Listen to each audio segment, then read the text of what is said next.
5 and then starting the intro.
Hello and welcome to the final episode of this arc.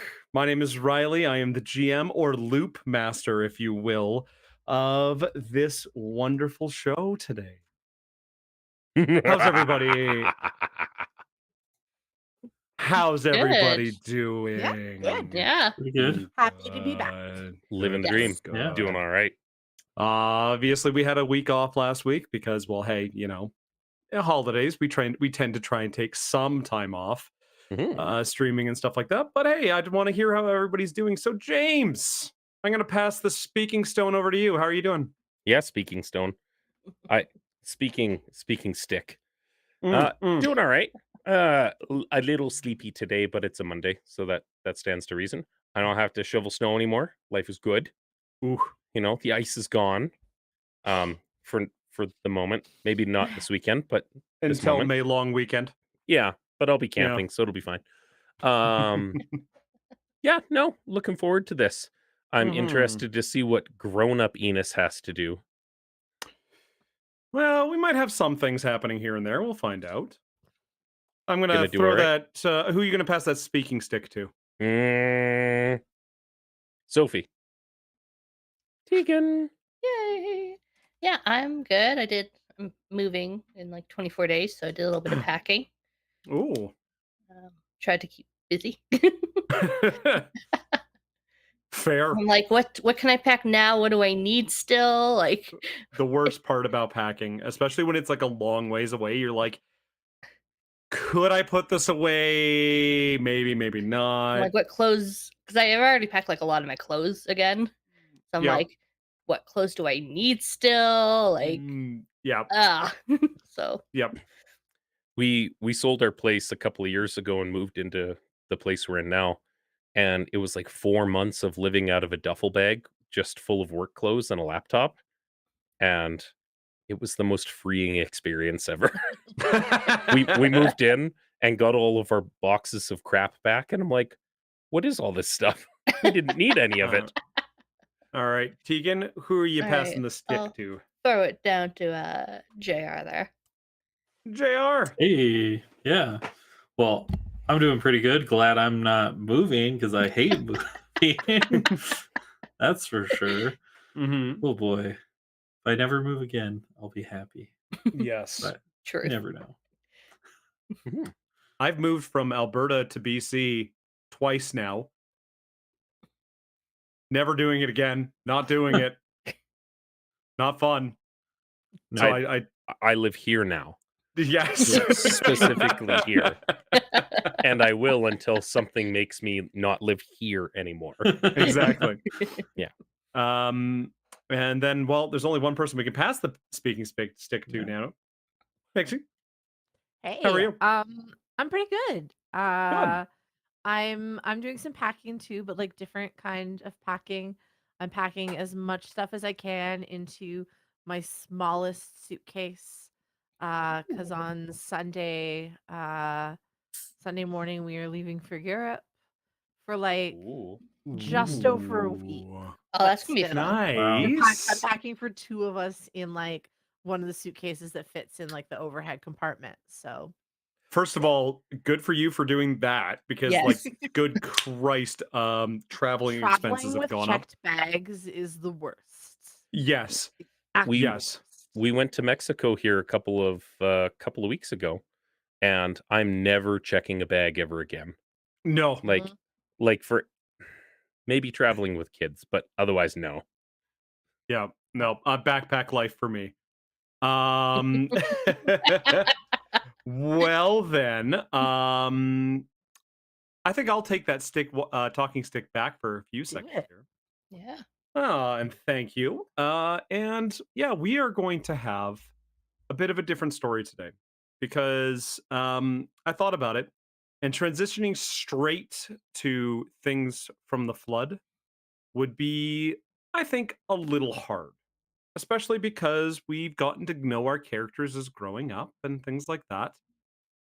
But there's a lot of things that can happen in 5 years, like a lot of things. And when lives start changing, we start to look at the deeper parts of humanity, the darker things. We start finding out the secrets, things like Santa Claus isn't real. The Easter Bunny isn't a bunny, it's your parents.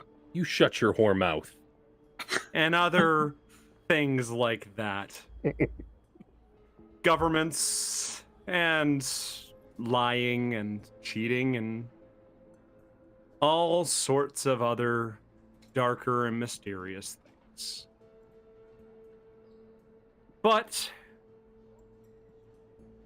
we find ourselves currently in 1990. It is December 31st. And there are a lot of people in a barn at the moment, on the edge of town, where the ad lights barely reach. And the almost towering, I would hate to use the word condos, but basically a towering city looms just outside of Red Deer, reaching almost to the clouds, housing almost 500,000 people. Red Deer has changed a lot over the past 5 years. And in this barn, there's our certain rules. One, there are drinks here, and we don't tell the adults about it. There are people partying, and that's fine. But one of the major rules is you don't go up to the loft. The loft is for 4 specific people. 1 Enos Strait, 1 Dougie Scott, 1 Sophie Doyle, and of course, 1 Jeannie Hawthorne. If you get invited by one of the 4 of them, you can definitely go up there. But if it's a party night, you don't go up there. And hey, there's a lot of people downstairs. People from your high school and people who are starting to graduate and all these things. Lots of changes. But we find our 4 people, our 4 young adults upstairs, just figuring out who they are and what life is bringing them. When the countdown starts. 10. And as soon as that number hits, memories of the last 5 years starts hitting you guys. And we take ourselves back to 1986. 1 year after.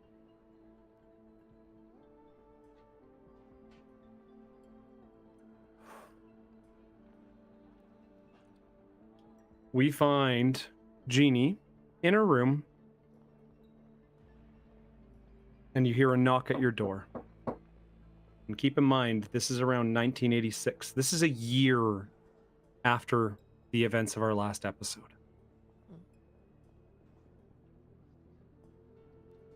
Jeannie, are you in? Yeah, I guess you can come in if you want. Oh. And your dad comes walking in. Oh. Hey, I like what you've done here. A little bit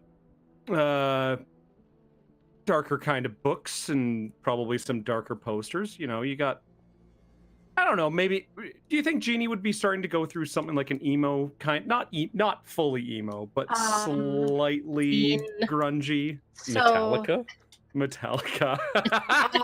Dougie is starting to rub off. I think that I think that like the Cyndi Lauper side of things will, and I mean not quite yet, but as like these 5 years start to transition into like The Cure and Susie and the Banshees and some of that kind of stuff, right? Yep. So I think that there's a lot of that.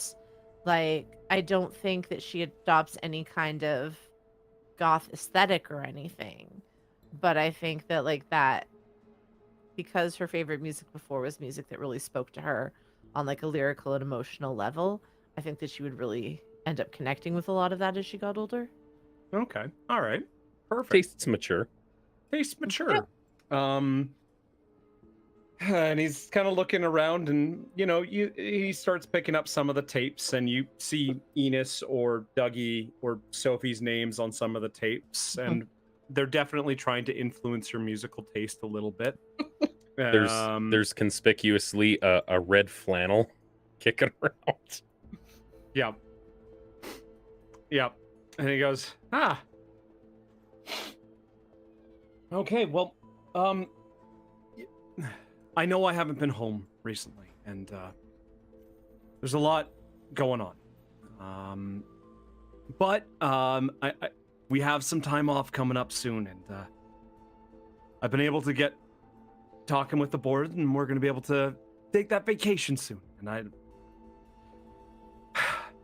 it's going to be good. I know that it's been a bit of a crazy year. And it's good to see you not taking that medication anymore, and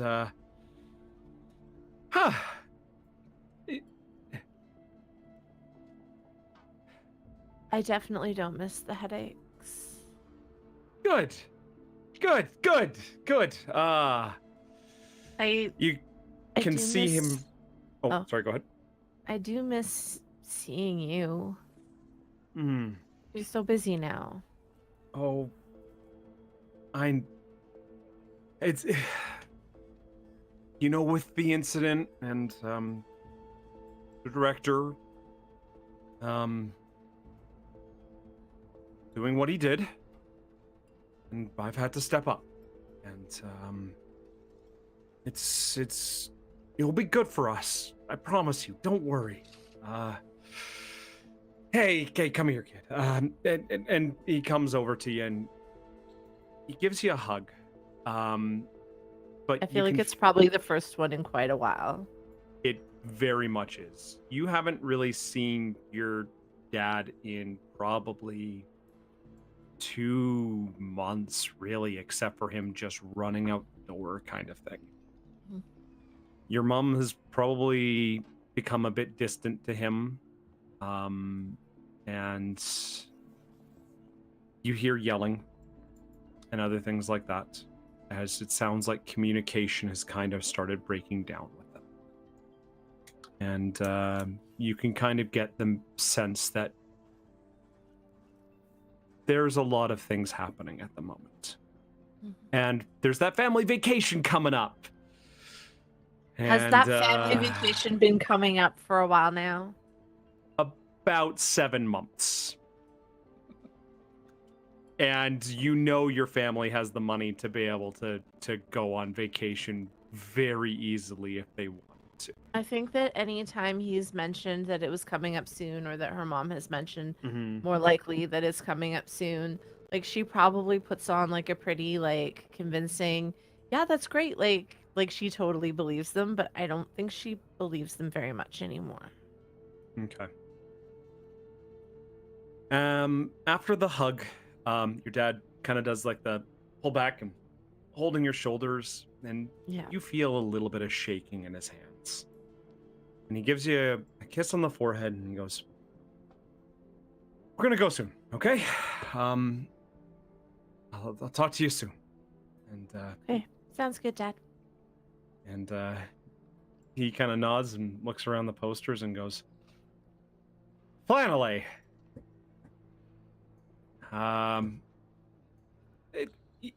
Good. Embrace the Alberta feel. Yeah, that's good. That's good. Yeah." And he gets up and starts walking out the door. And we pull ourselves back to that party.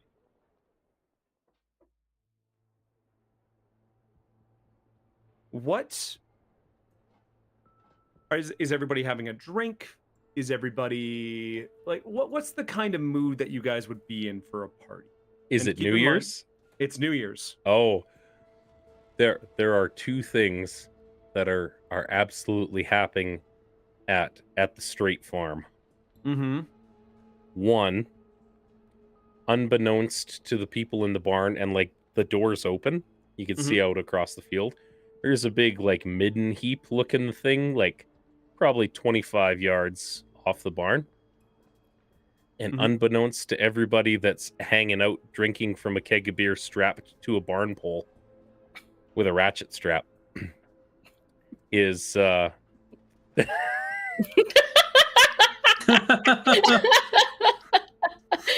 should have seen that comment. Like, Did it just get too rural Alberta for you? Apparently.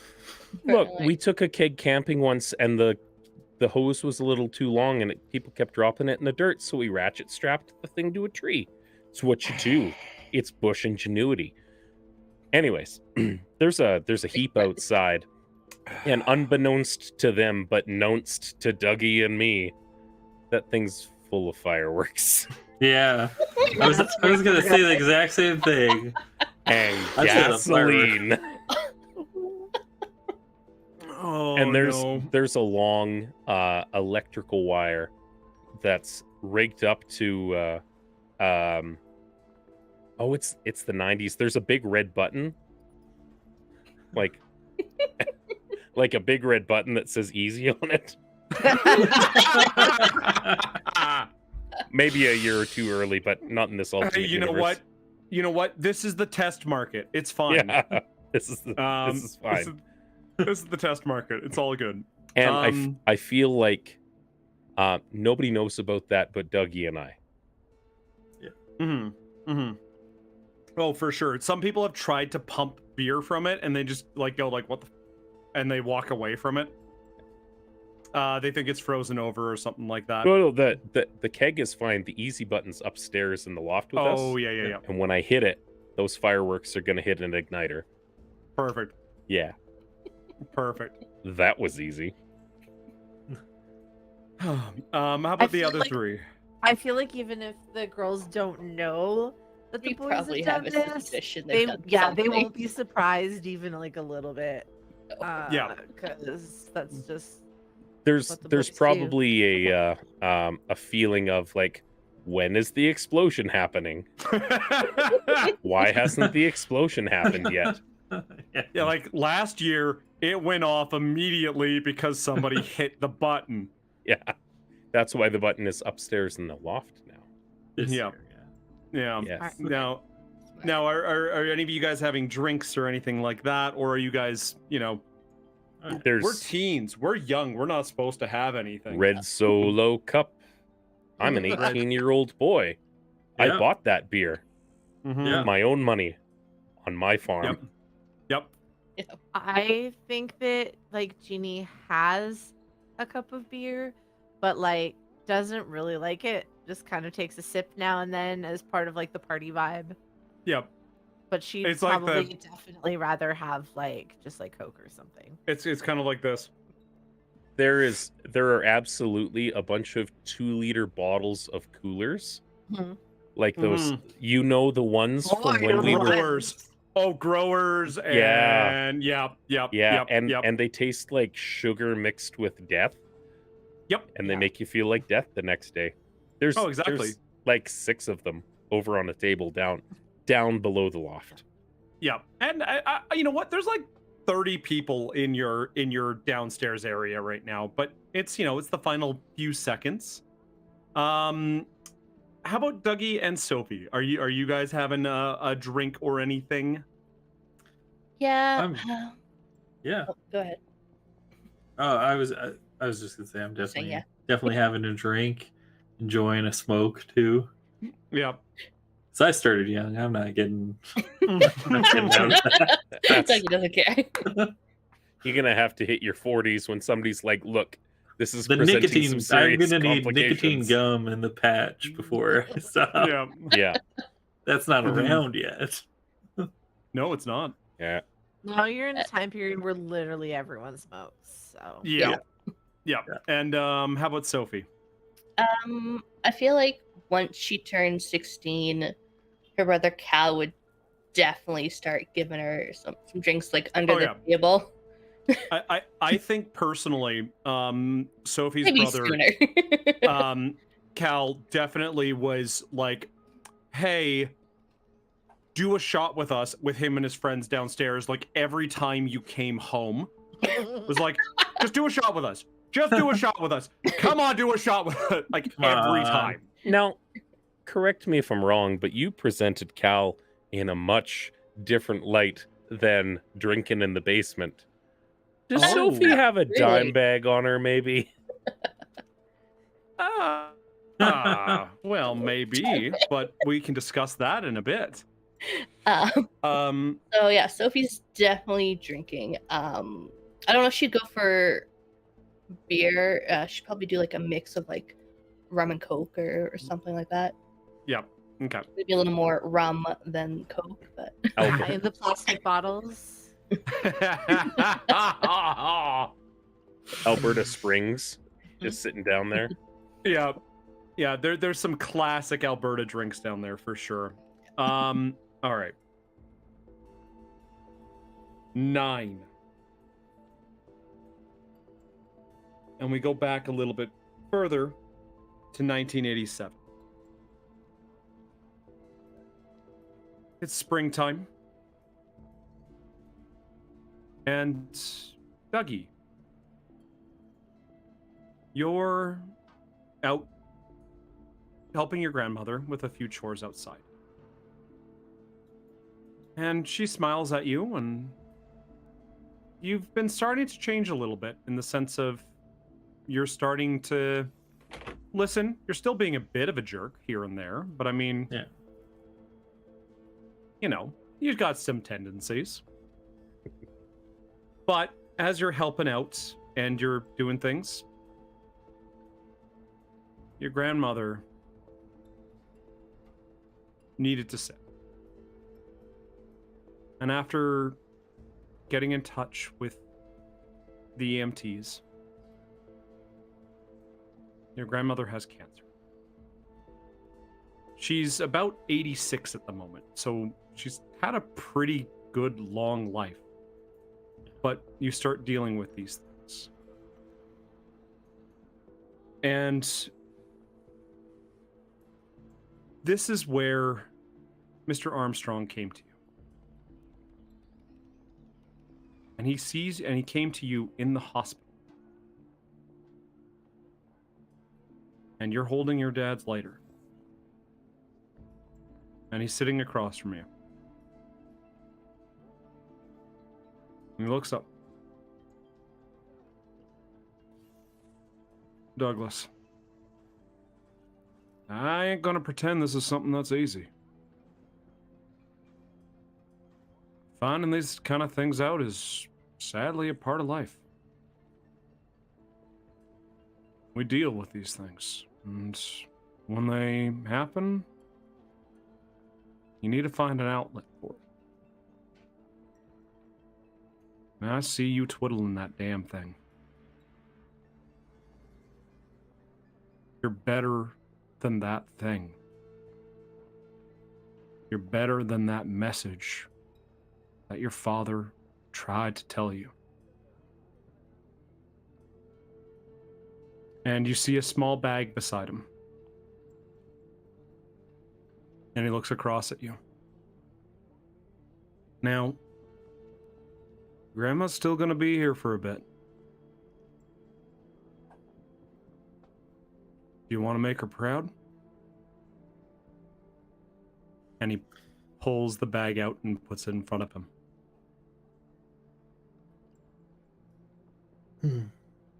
No. I feel like we never really got along that well. And I at least like that to change. I don't know how much time she has left, but I'd like to get to know her a little bit better than how I do than I do right now, at least. I'll take that deal. I'll flick it closed and toss it at him. He catches it. Yeah. And he puts it in his pocket. And he goes, if you ever need more supplies, you come and see me. And he puts a rather large bag of art supplies.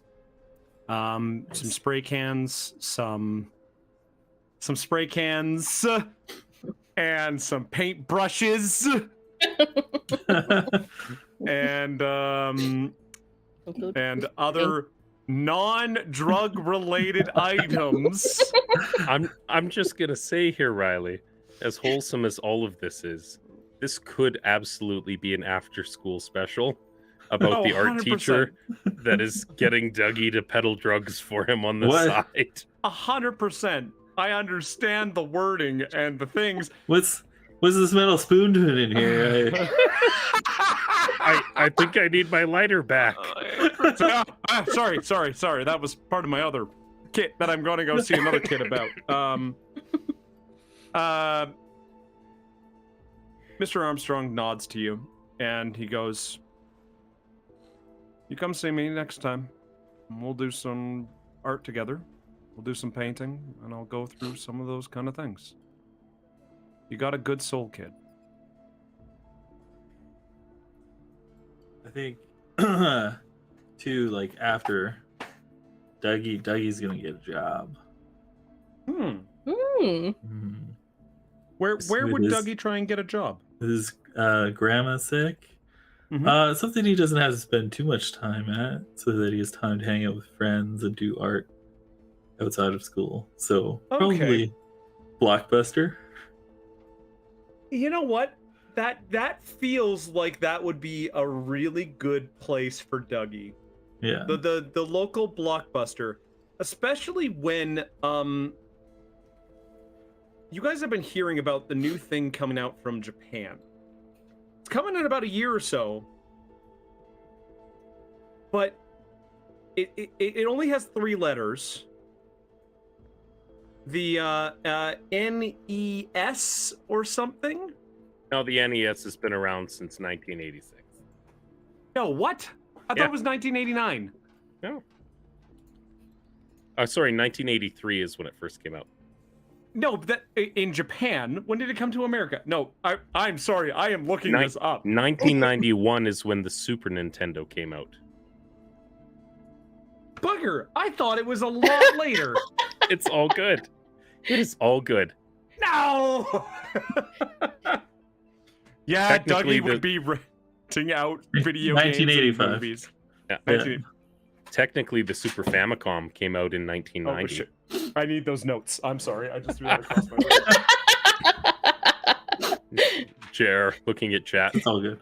Dougie knows he needs to get on the straight and narrow, or his grandma's gonna leave his house to Enos.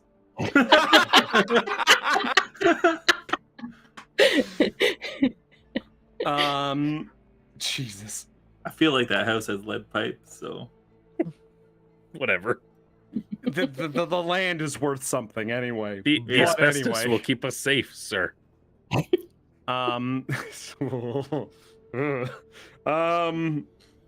Especially in the loop lands, that is definitely super asbestos. Anyway.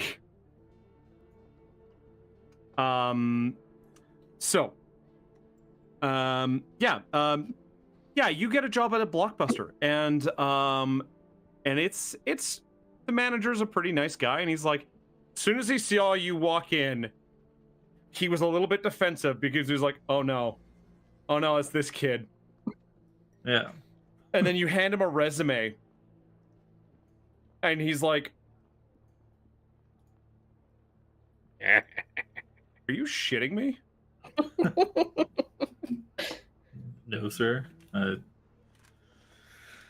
grandma's sick, and we'll need some help around the house. So, Okay, all right.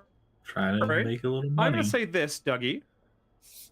I will let you roll lead on this to see if you get this job. Excellent.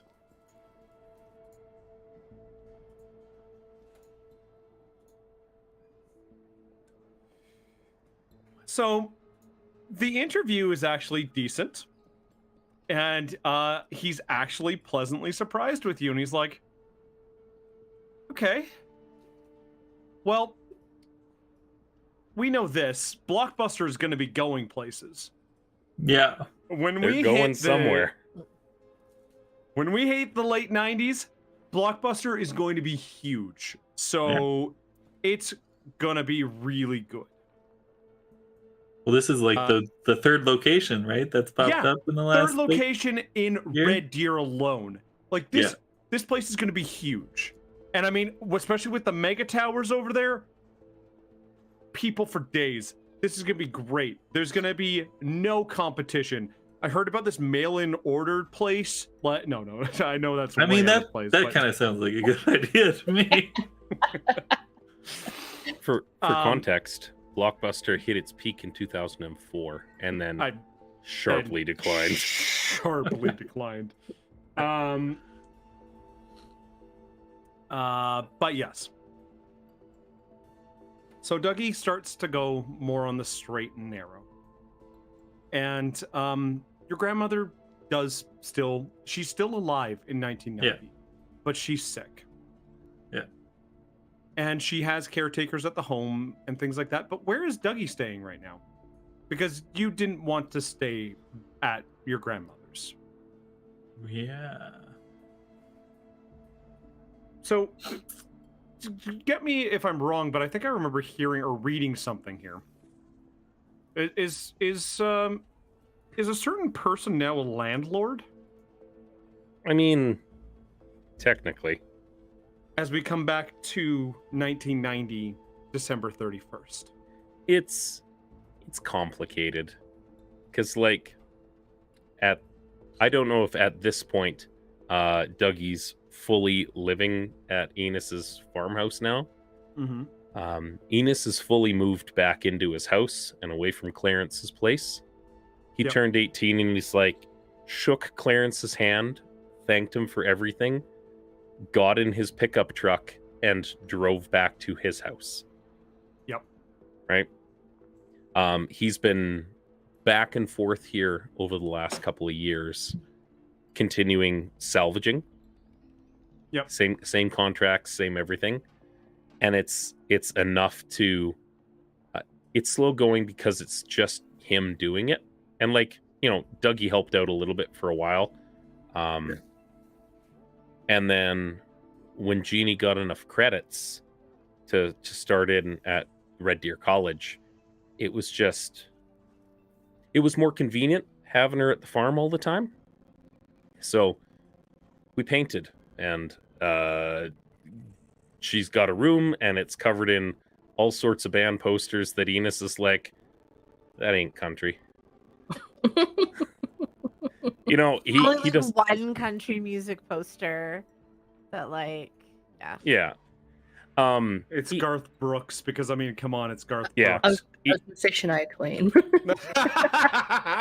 No, that's Enos's poster. But there's I like, thought you'd were Kenny Rogers sort of person, but well, Kenny Loggins for him. But there's like music posters in the living room, and like we got a TV. That's a little early. Sorry. We got a TV, and you know, it's kind of like a college house at this point, but there's literally only like one, maybe two people that are probably going to college here.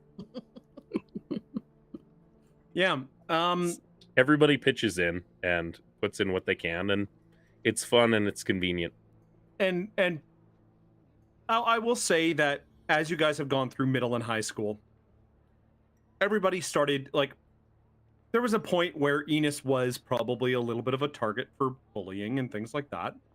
Farm kid, not the brightest, definitely got help through most of school. He would not have graduated without Jeannie's help. Nope, not at all. And definitely had a lot of help. But as soon as you started to become the party place and everybody knew about your barn and the fact that it was your place, there was nobody else. It was yours.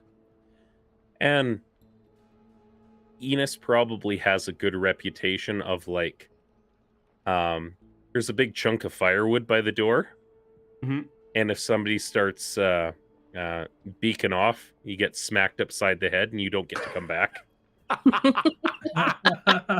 And we've kind of made a game of like, oh, they're being a hoser, so we all just throw pieces of firewood at them until they leave. So you'll notice downstairs there is one of the twins, but not the other. Oh, because she was a douche. I wonder which one that is. Yeah, again, depends on the day, but now It's you're hard starting to to tell. see. Well, here's the thing. She's now wearing her hair down the middle. She's got a ponytail now instead of a side ponytail. Holy crap, she developed a personality. Yes. So 8 as the party yells downstairs. 1988 to be precise. We find ourselves on the Enos farm those many years ago. Enos working outside.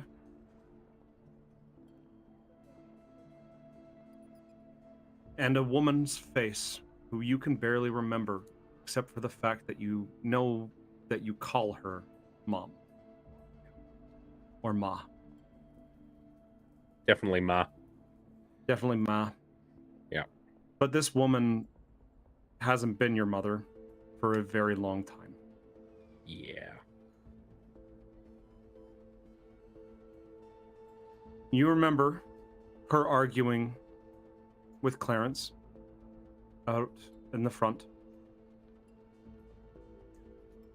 And you hear the yelling as you and, oh my goodness, what is your friend's name? Teresa. Teresa are outside just kind of kicking a ball or something or passing a ball back and forth. And she looks at you and she goes, so Clarence is taking you today. She throws the ball to you. Teresa says this to me? Yeah, Dad's taking you home today. Oh. Well, are we...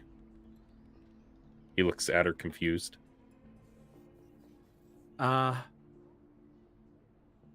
We found your dad's will. Oh? And she catches the ball back. And she goes, your mom lied. And she throws the ball back to you. He whiffs it and, like, doesn't go to get it.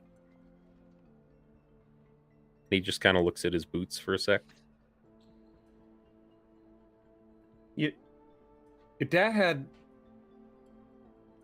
had a large life insurance on him. Enough to cover everything.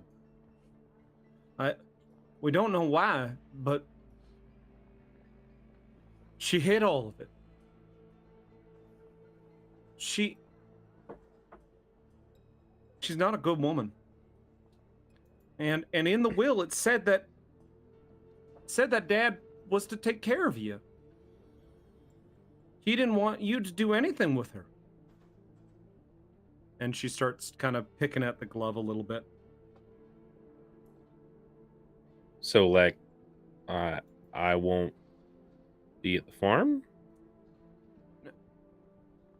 Not until we get all the legal stuff done. Apparently, Ma was a little confusing about things. I don't know. But Is Teresa's mom still around? Teresa's mom is still around. Yeah. It's like, kind of has that like 1,000-yard stare about the whole thing.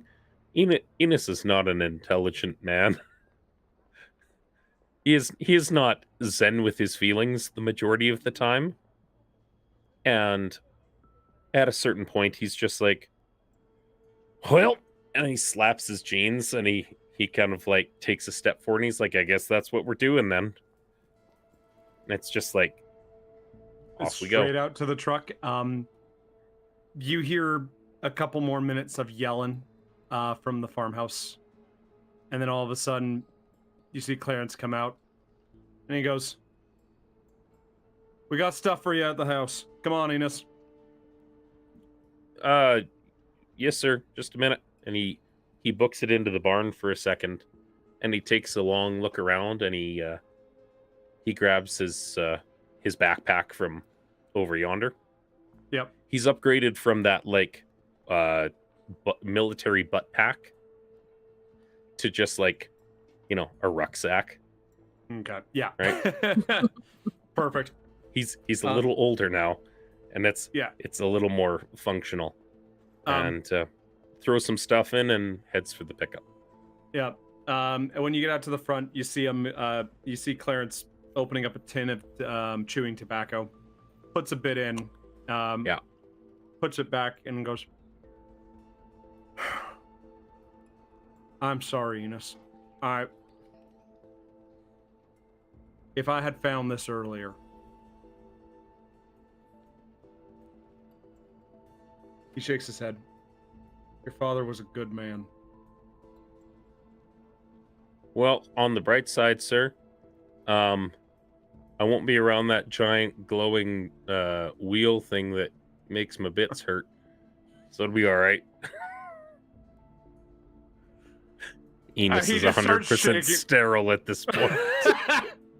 He just like kind of looks up at it and goes, oh, I mean, that's one way how to do it.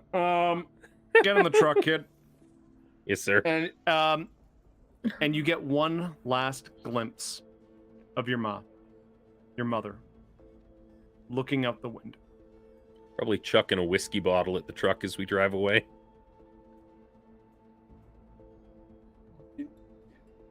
Other than that, you never see this woman again. This is the last time that you see that face, those eyes. Yep. In fact, that is the last time anybody ever sees her. Now, but question. Answer. Do we have a bank account? You do. I see. I'd like to follow up on that a little later. As we find ourselves back at 8 seconds, you're looking around the room. 4 people who, by circumstances, became friends. By circumstances, found a weird mystery and a weird person floating in glass. Naked lady in a tube. Mm-hmm. You're finding as the years go on that the fog in the area just seems to linger longer. That the cold hits and feels sharper.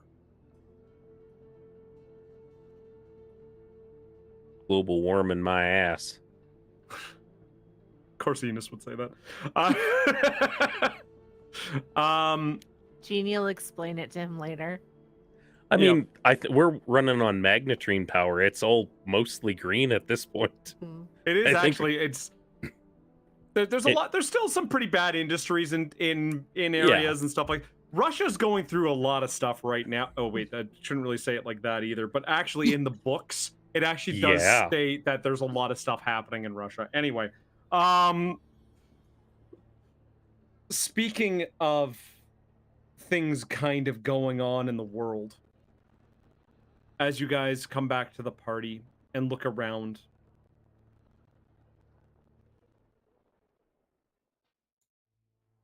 seven.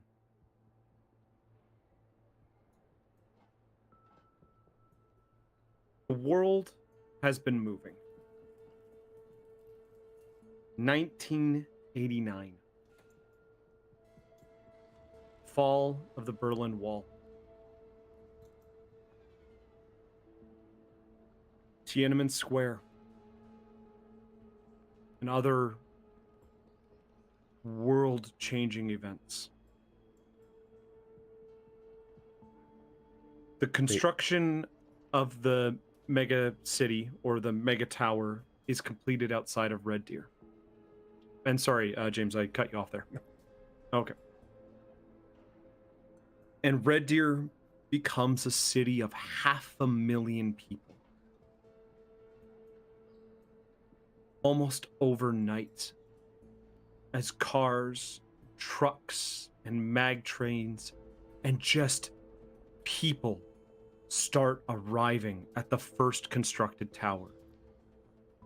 As the second one starts up in the building.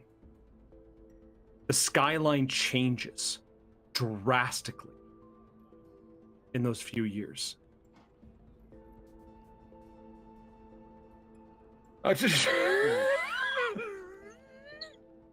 And of course, the most important event of all, the first Pizza Hut in Red Deer. They And the put the jumbo cheese. video. They put the cheese in the crust.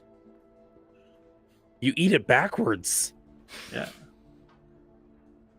We find ourselves. I told Sorry. you I was going to troll you tonight, Riley. I know you said that. I regret nothing. I know you regret nothing.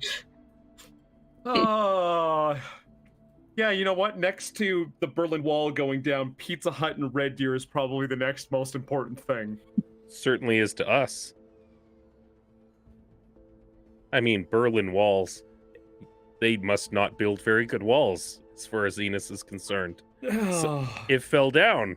I don't know. It fell down. Yeah. I didn't read any. Broke its crown. I didn't read enough books. I think everybody can attest that Enos didn't read enough books. I mean, the only thing that could top a Pizza Hut is if we got Eastside Mario's. Oh, Unlimited breadsticks. that's all It's of Garden. true. So, there is one Sophie Doyle. As we come to the Doyle residence. Kind of near the tower, you guys have lost a lot of sleep due to the fact that the giant ads that seem to circle this tower. Pizza Hut, as it goes around. Drink cola, as it goes around. Invest in Red Deer, the grain capital of the world. I mean, that's a little As- far-fetched. Hey, this is the loop world. That's we true. can transport real easy right now because of those giant mag vehicles. Industry changes a bit.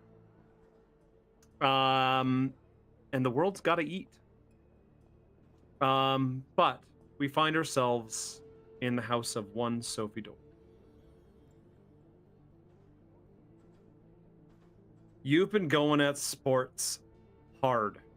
And I mean, again, this is before your choices of changing your, like, you've got hockey, you've got lacrosse, you've got skiing, you've got biathlon, gymnastics. Swimming. The list goes on and on and on. And you find yourself at a dinner table one night. Your Cal is in the basement and the music is blaring, and he and his friends are having pizza and all like it's crap and junk food, and you didn't think there was a skunk in the area, but you know, it kind of smells like there's one for sure. Your other brother has gone off to college. And he is currently in Calgary. At the University of Calgary, studying to be a doctor. You and your sister have not really patched things up since the necklace incident, but you tolerate each other.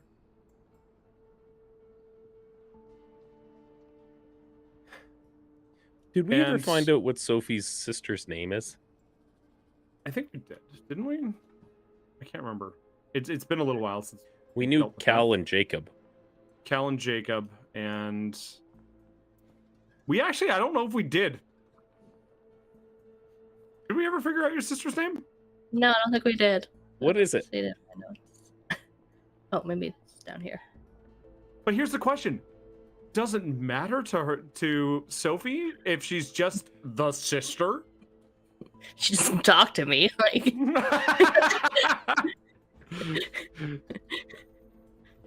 But well, what is your sister's name, I should say? Zoe.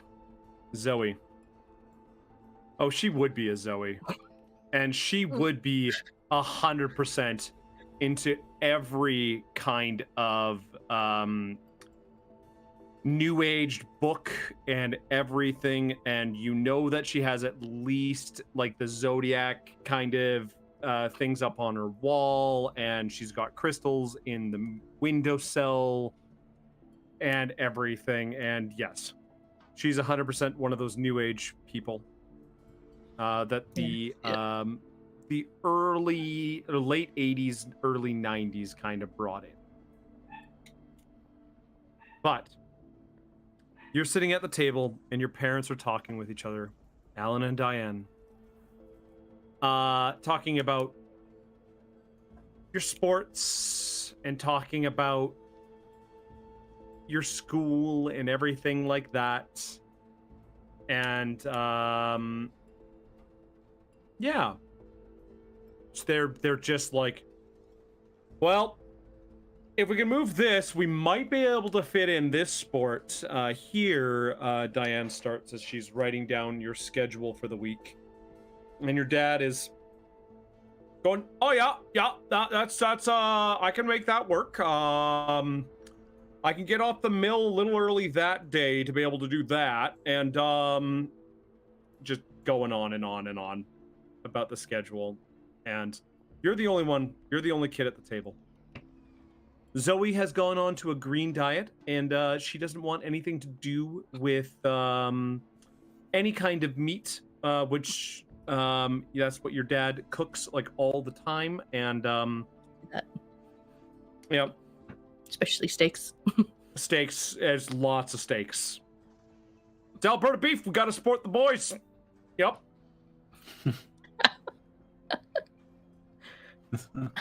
But yeah, they're just prattling on and on about this. Is the year's 89 still? This is 89, yes. Okay. So about 15, 16. Okay. Yep. Okay. I actually think Sophie would snap with the high-rise megaplex going on, like the light, bright lights, like literally your living room changes or your dining room changes color as this sign rotates around. Yeah, I could definitely That's see a how loss of bright like that is. lack of sleep. Yeah. Yeah. Yeah, your room faces where these ads are. Yeah. She's definitely like begged like to move rooms. The sister's probably like moved out even. Yeah. So, like, no, she still lives at home. She still lives at home. But she's definitely going like, I need to be on the east side of the house because that aligns with my chakras. Yeah, I would probably want to punch her in the face, but she's like, no. Yes. So Nope. Sophie and Enos have had some special conversations about all that kind of bullshit. Yeah. Talked about her hangers. There's a special place in hell for crystal healing people, along with people that talk at the movie theater. Hey, I take personal offense to that because I do. No, I try not to. I just get excited. Okay. So as they're talking, you said you snap. Yeah, just gonna kind of like slam my fork down and be like, guys, enough. This is way too much. You know it's too much, but you're still pushing me. Well, we know you can succeed. Isn't it better though to succeed at the things you're really good at than hundreds of things that you're just okay at? Well, now, this is what I did growing up, and hey, look at me, I'm successful. And Diane is just Sophie's definitely gonna give him a look. Like, yeah, sure, Dad. You work at the mill. Eton High School. Yeah, when he was a rookie player for like one of like the major the farm teams. Yeah, the farm teams and stuff like that.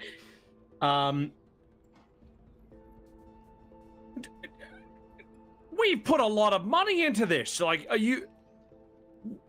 you're needing to succeed on these things.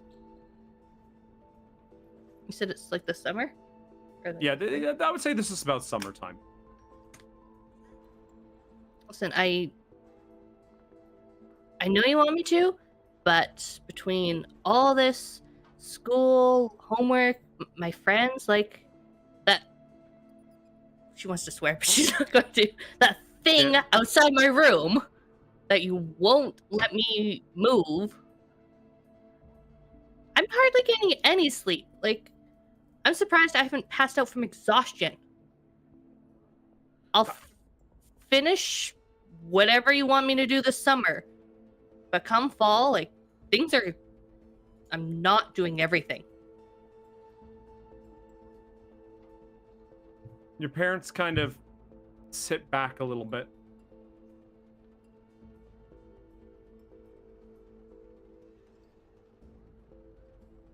And Alan, just your dad, just kind of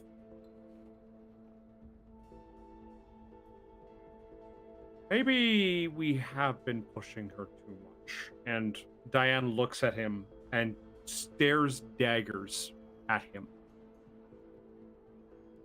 Of course you would. Sophie, you can leave the table. Your father and I have to talk. Kind of like scrapes the floor with her chair. She like storms off to her room. Yeah. And as you get to your room, and you slam the door. Oh yeah. There are trophies. There are medals. There are just sports paraphernalia everywhere. Take a deep breath and you look around.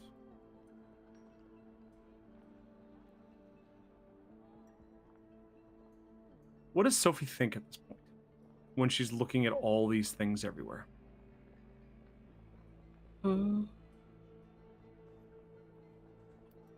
I would definitely look at the trophies and be proud of some of them, because it's ones that she actually enjoys and is not just doing it because she's told to. And she definitely feel like starting to feel resentment at like 15, 16, towards the others being like, well, that's great that I got it, but I don't care. Okay. So there's this growing resentment. There's this growing anger about all of this.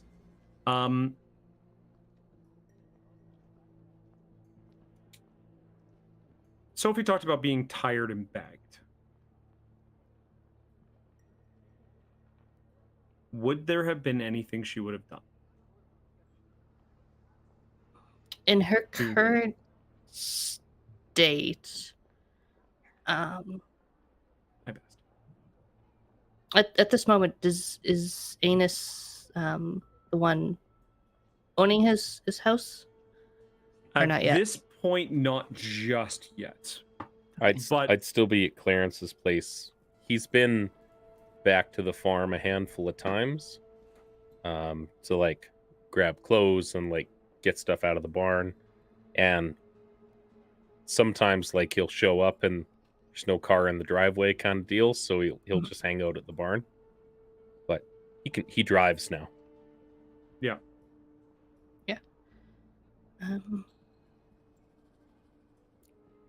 Honestly, she probably think about maybe not necessarily running away, but like even just like leaving for a couple hours, not telling anyone, just to clear her head. Okay. Enos would probably show her a pretty good little place to like sit and fish, because there's no expectations of anybody when you're sitting and fishing. And it's a sport, but it's not really a sport. It's a calming thing. Like, you can do it whenever. If you catch fish, cool. If you don't, that's awesome too. Just like enjoying nature, kind of. Well, and I mean, if you need to blow off steam, you just tell your parents, like, I'm going to sports practice. It's technically it's called sport fishing. Yeah, it's true. So at around the end of 1989, Sophie is feeling angry and feeling done with a lot of the sports that she grew up doing. And we find ourselves back at the barn, the party raging downstairs. How has that kind of affected your friendship with everybody? Have you become closer to your friends because of the fact that you're doing a little bit less sports? Yeah, she definitely would have become closer to them. Now that she can actually like hang out with them without feeling like the time pressure of having to move from place to place. Okay. There was one other thing at the end of 1989 that we look at.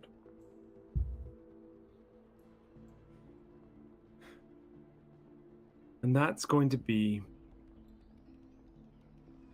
Jeannie Hawthorne. And the family vacation that eventually did come in 1989. And remember, we started talking about the family vacation in 1986.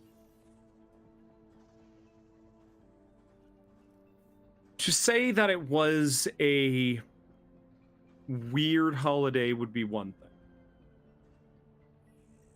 Gooseland has never really been something that has really maybe when you were a bit younger, Jeannie, Gooseland and its affiliated parks of Happy Family Forever Time and things like that, and the classic cartoons really don't hit home the same way anymore. And this was the vacation that was promised 4 years ago. Gooseland.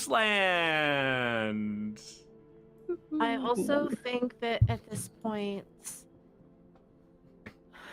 Jeannie's probably pretty disengaged from her family at this point. Because if she doesn't try to if she doesn't try to have a relationship with her father, then it doesn't hurt as much that she doesn't have a relationship with her father. And that's a big part of the reason why she started spending more and more time away from home and at the farm when she could. By 1989, is Enos back at the farm? Or I would say this is about the time where all the legal kind of paperwork went through, and when Enos, I would say, turned 17, Clarence was given the title to the land to be promised to Enos at 18. Enos has been going back to the farm. A little bit of trepidation here and there, and then she was just never around. And like went into the house a couple of times, and her stuff's still there. So he never spent too much time at the house, but a lot more time in the barn. But yeah. Yeah, I think that Jeannie would start going to the loft. Kind of more and more of her books would end up there. Her telescope would end up there because she can look at the stars through a hole in the barn roof. Yeah. But that would kind of be like a safe place because her at home with her family doesn't feel like a safe place anymore. It feels like she doesn't belong there. And yeah, there is definitely very heavy drinking, very heavy yelling. Your mother and father don't speak to each other anymore. I don't think they even notice as Jeannie starts moving her stuff out. Definitely not. And it's one of those things, I think it's called a latchkey child. Yep. And guilty. Kind of happens more and more. And Jeannie is very, very much ready to leave. She's become remarkably self-sufficient in this time. Like, she could, by 16 years old, she could probably, have moved out and gotten a job and just like lived her life like any fully grown adult would have. You know what? Cooking mac and cheese real easy, and Does Jeannie drive at this point? Enos got his farm license at 14. I wouldn't be surprised if Jeannie would learn to drive as early as she could. Her family has lots of money. I don't know if her parents would maybe like there would be money. There would be money for you. Well, like your dad became the director of the Loop, so he probably bought a new car at some point, and he probably had the old one kicking around. Either gave her the old one, or like to try and like win back some of her love, got her a car for her 16th birthday, or like 100%. Here's a white Jeep, honey. Actually, no. Let's roll for indifference from the father. See how much he actually knows his daughter at this point. To see what kind of vehicle he would buy for her. What would be Jeannie's dream car? Oh gosh, I think that she would want something small and cute, but with lots of trunk space for as Okay. many books as possible. I Got don't it. know enough about cars to say what So, that is. 1988, the most popular vehicle was the Ford Escort car, boat-like station wagon, beating out the Yep. Ford Taurus for all of its Beautiful. trunk space. Or the Beautiful. Honda Accord. Yeah. All right. So let's say Jeannie really wants the Honda Accord. Roll me a D100. Okay. Because, I mean, yeah. The Accord is what my family had in the late 80s. So.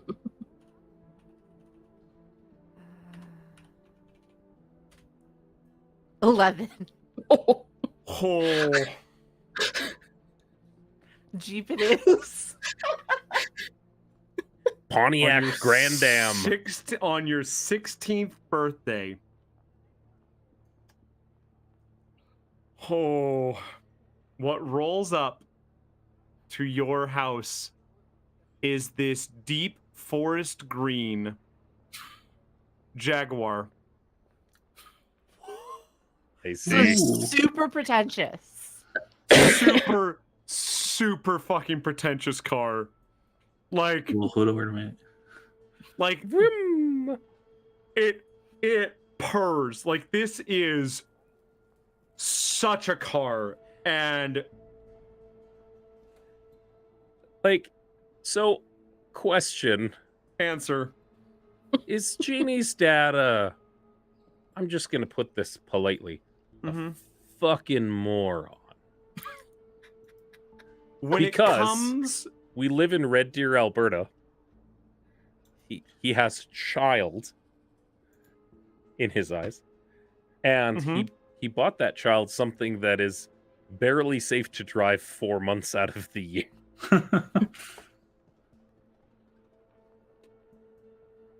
I'm the hood imagining ornament. Enos and Dougie being like, okay, step 1, we are putting different tires on that. How attached are you to that hood ornament? Step 2, your dad is paying for those tires. I think that Jeannie would probably have a pretty big allowance to pay for things out of. Like, Yeah. it's like the child of rich, almost divorced parents. They're like, Oh, just yeah. throw money at them. It'll be fine. Yeah, 100%. Your mom was also is a pretty successful person herself in the fact that she deals with a lot of the mag deliveries and things like that for Red Deer. Like, she's like one of the top people for a lot of the transport of the grain and other kind of things in and out. So she's not a slacker herself. She is a damn successful person. So what you're saying, Jeannie, is you're the person that bought the TV that's in our living room currently. Absolutely. Oh yeah. Whatever was yeah. the fanciest at the time. That Radio Shack never saw us coming.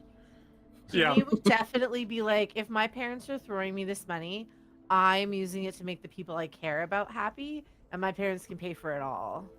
like it. The Yep. older Love it. she gets, the harder she hits into her like 16, 17, the more she's like, you know what? To hell with my parents. Yep. 100%. I feel Ah. like one New Year's prior to this one, we all concocted a plan to pretend like you were dating Sophie's older brother Cal, just to piss them off. I feel like Cal would be like, all right. Yeah, Cal, Cal's here's That's funny. here's $20. Wear a tie with like a bass and a tuxedo on it, and go and shake her dad's hand. No. You're going for Christmas dinner. I just got something. No. Count Chocula. $25 and we're good. Okay, done. Deal. Yes, made rent. I think the first home. time that Jeannie drove herself to the farm and parked that fucking car there, everybody just broke down laughing to see it at the farm. Mhm. It's just like, oh my god, and it was like, who's gonna get the parts when it breaks down? I mean, I guess it's my dad's responsibility. I'd just like to direct your attention to chat, where the 1988 Jaguar 11984. Like, I could totally see her just like wheeling and dealing in this thing. Yeah. Yeah. That's great. Yeah. So, as you guys drove into town, or as that year comes to a close, we come to the most recent year, 1990.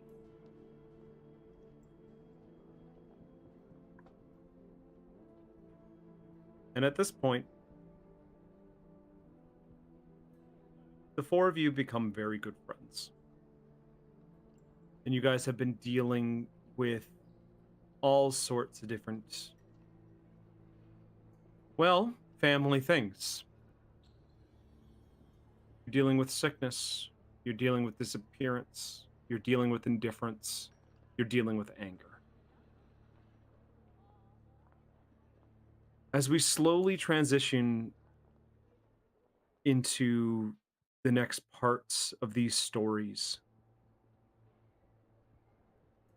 I'd like each of you to tell me something your characters, something each of you hold as a shame close to you. Something that, as you become older, you hold close to you. Something that you start to realize that I'm human. I make mistakes.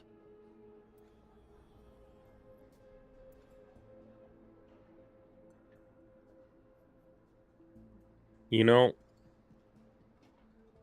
Enos never apologized to Bill O'Reilly about his boy.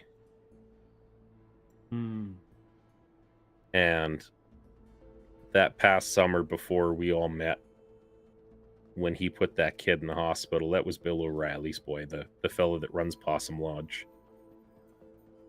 And that kid's left and like lives with his mom out of province now. And, you know, he's never going to get a chance to apologize. And I feel like at this point, maybe Bill O'Reilly doesn't run Possum Lodge anymore and probably like went and bought a place to go fish the rest of his days away. And there's just this hole where Enos has all this regret kicking around because he never meant to hurt anybody. And yet he did. But he did.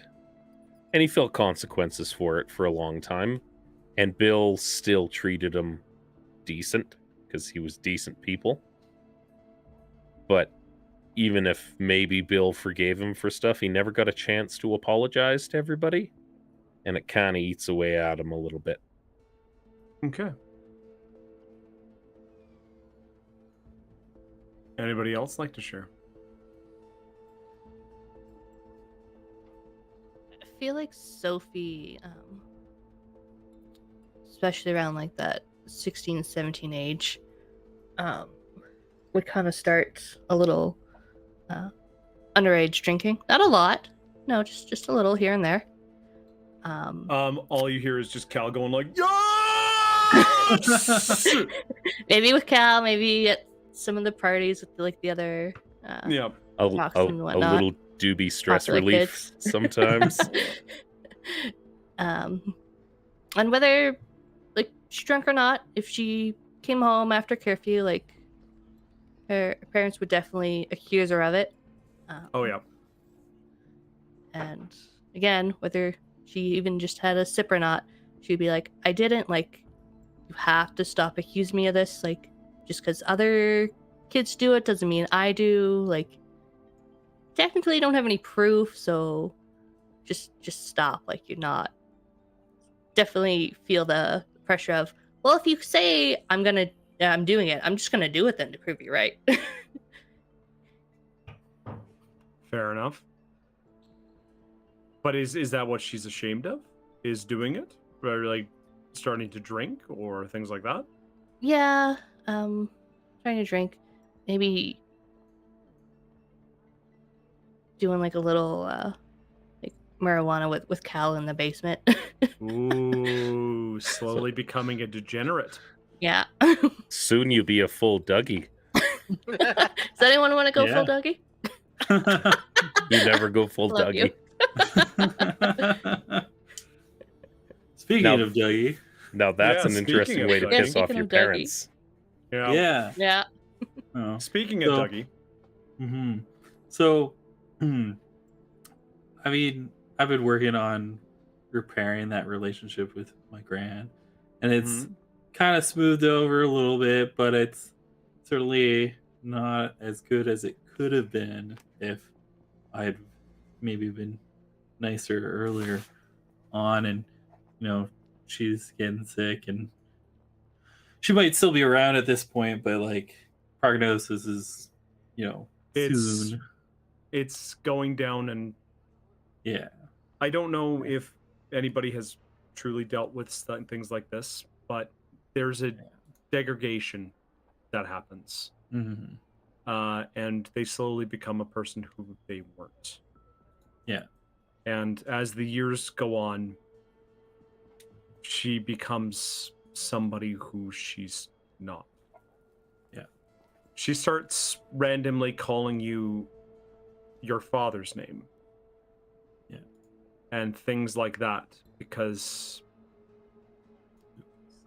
that's who she sees you as. Yeah. And certainly I've sort of, before I might have been like trying to secretly write letters to my father in prison, but that's certainly stopped. Right. But I still feel a little guilty about that because that's another connection that's not there. And I feel like it didn't happen immediately, but it eventually did kind of click. And I have my suspicions about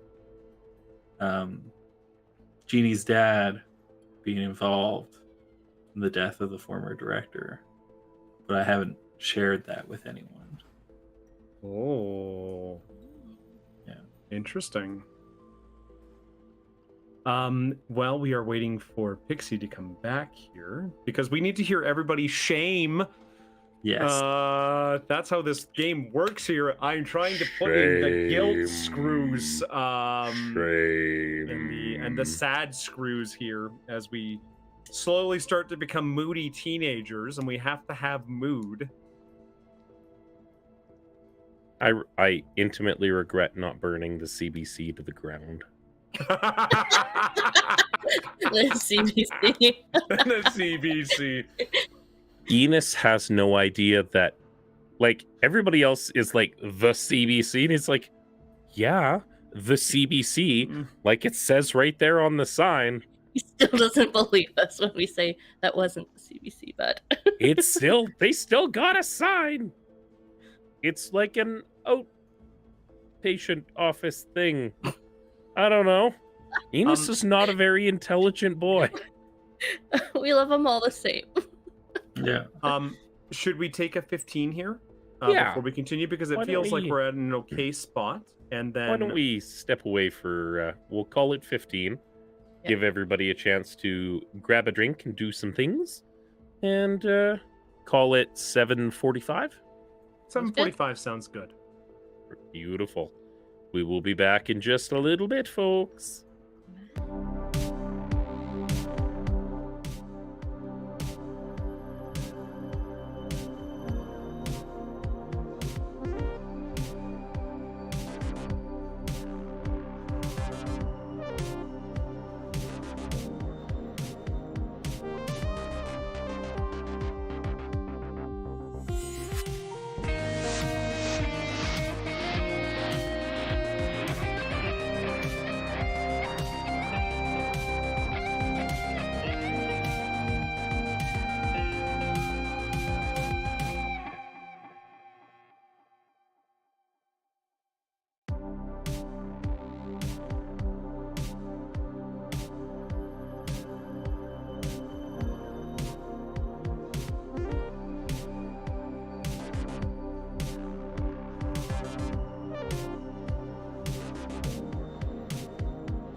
Back. And when we talk about aspartame, Aspartame is delicious. it's a wonderful product. It makes you Now- crave more soda. Welcome back, everybody. We're just going to take a quick minute to just get rid of the sillies because, we're in a very serious mode here. And including shake your sillies out. Yeah. this is Your this waggly is this is the mood we're in.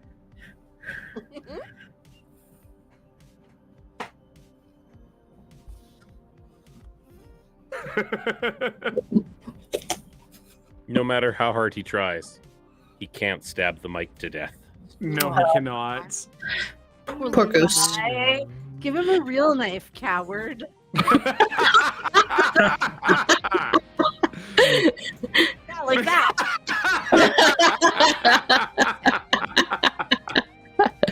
Give him a real knife, coward. If we Best don't line make that of into the a day. short,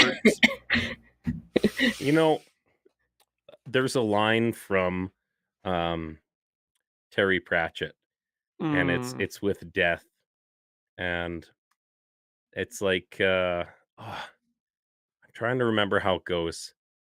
It's you gave that child a sword. yeah, you can't give her that. It's not safe. It's a sword. It's not meant to be safe. Safe. She's a child. It's Oh. educational. What if she cuts Shoot herself? himself. Then that'll be an important lesson. Lesson. Reminds me of like Tom Scott with the the baby with the gun. It's a baby with a gun. Exactly. Two completely different moods from each other. However, That said, that being said, we were about to learn one last shame shame. from one Jeannie Hawthorne before we went to break there. So, Jeannie's family had a home computer pretty early on. Yes. And For with sure. everything going on with her parents and stuff, like I'm sure they definitely bought her own computer for her room. Which is another thing that she like moved out and over to the farm without them noticing. Yeah. In the Green Jaguar, yes. Right? With Carrying now everything over in cardboard boxes in the green. with decent tires now? Like decent tires. Yeah, I don't think Enos and Dougie would let her drive it without decent tires. No. Yeah. They'd be like, absolutely not. No, and but there is a weird squeal that happens because apparently Jaguars just do that. But anyway, We haven't lifted it yet, and the rims are a little off because they belong on a Toyota Camry. But yeah. we did what we could because it's Red Deer. Yeah. Yeah. So Jeannie, has spent some time on the fledgling internet, as it were. Mm-hmm. And particularly has gotten involved in some listservs.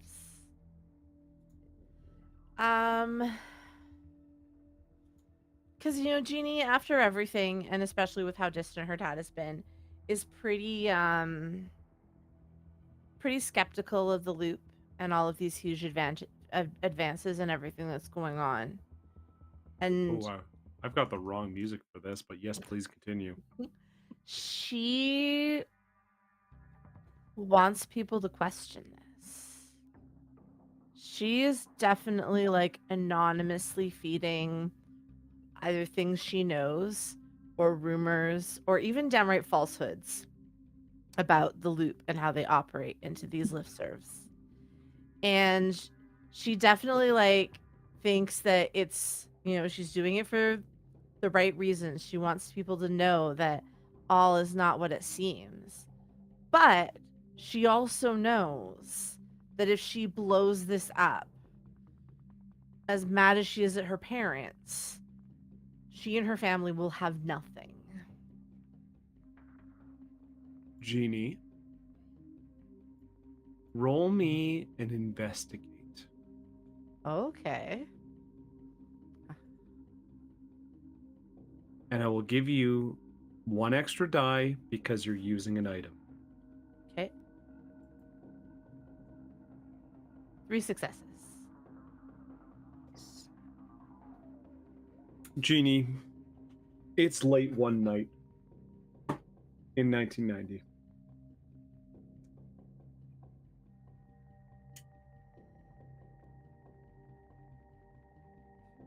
And on one of those listservs, there's a small message going back and forth between a few different people. Is it IRC? I think it is. Probably. 88, Probably. I think it came out. 88, yeah. Yeah, Or at mail this group, point, maybe.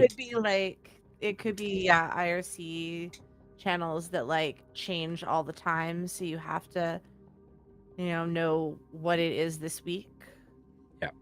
No. There's a message that, and you're a part of this. And what's your because it did have usernames, didn't it? From what I remember, from what I think, it's been a long time since I've thought of these things. For IRC, you could basically like make your handle. username, display name, whatever. You could just Yeah. kind of type anything in. Perfect. What's your username? Well, that's a good question. Victoria. Tempting, but a little too Paddles. close to things that are going on. Yes, absolutely, paddles. Something that Love it. won't mean anything to anybody but her friends.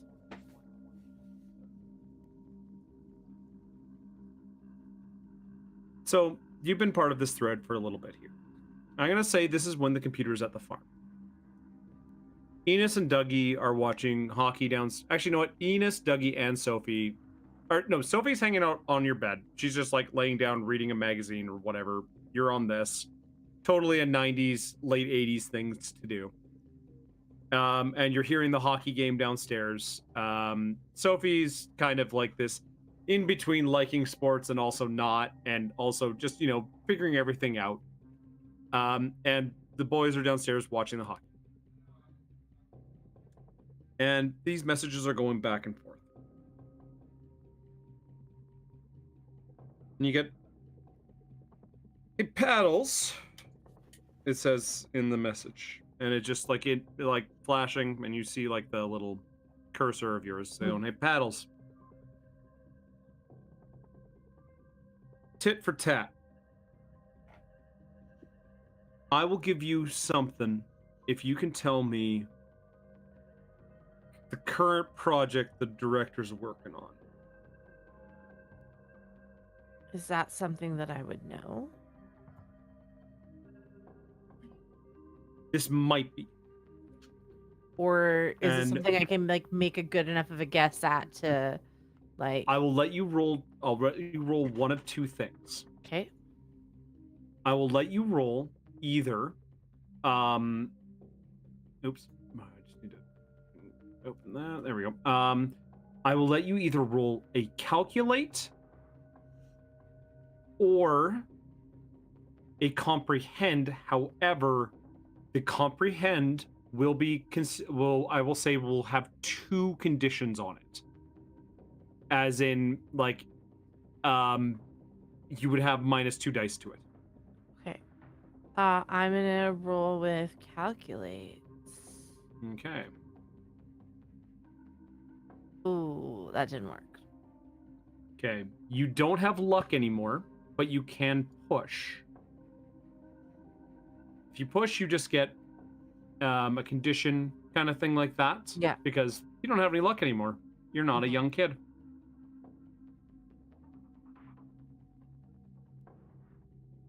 And I would say this would be like the upset condition because you're like, no, I need to know what the fuck's going on. Yeah. This person might have something. Yeah, let's do it. Okay. Go ahead and reroll. Do I take that off before You- I roll again? Yeah, take that off before you roll again. Yeah. Well, that did nothing. You get a message back that says, "I know about that project. Sorry. and the computer, and that it says user has logged off. I'm making a mental note of the username in The- case he keeps it the same and I see it again. Okay. The username was SecureBoy7. Okay.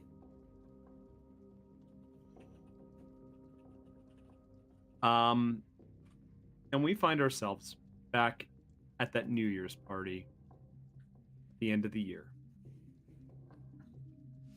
You see, Dougie, if we push the button, it'll blow up.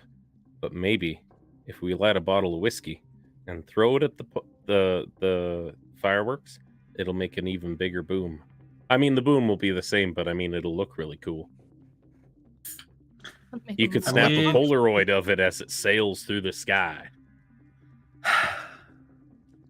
I did spend a little bit of time arranging the fireworks, Enos. Like, we didn't just stack them in a huge pile.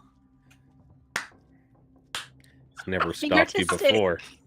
So, Fireworks are arts. Oh, okay. So, like, are they wired to go off like one at a time then?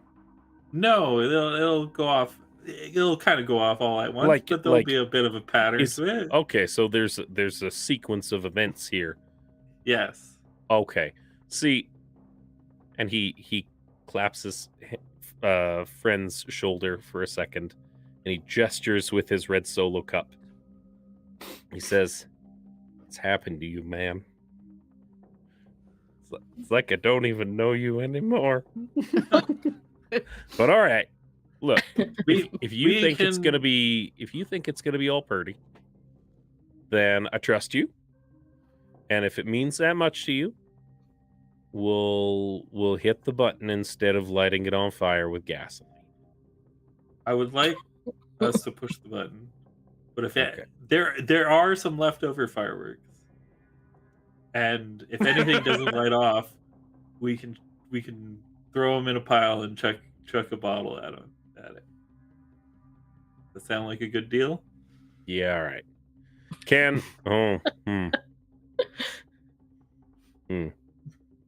Yeah, that'll do. Okay. I was gonna say, could I at least push the button with a BB gun? But I'd like to see you try that. it's not that hard. You just like go boop. But Oh, push the button with a BB gun, not shoot it. oh Yeah. no, that is not safe BB gun technique. I have beer and open alcohol all over the place, and that is not something that I need weighing on my conscience, friend. 5. And we take ourselves back to the beginning of 1990. The first few months. January to say March-ish. Weather's cold, sucks. It's just after Christmas. But the 4 of you stand in front of the straight farm.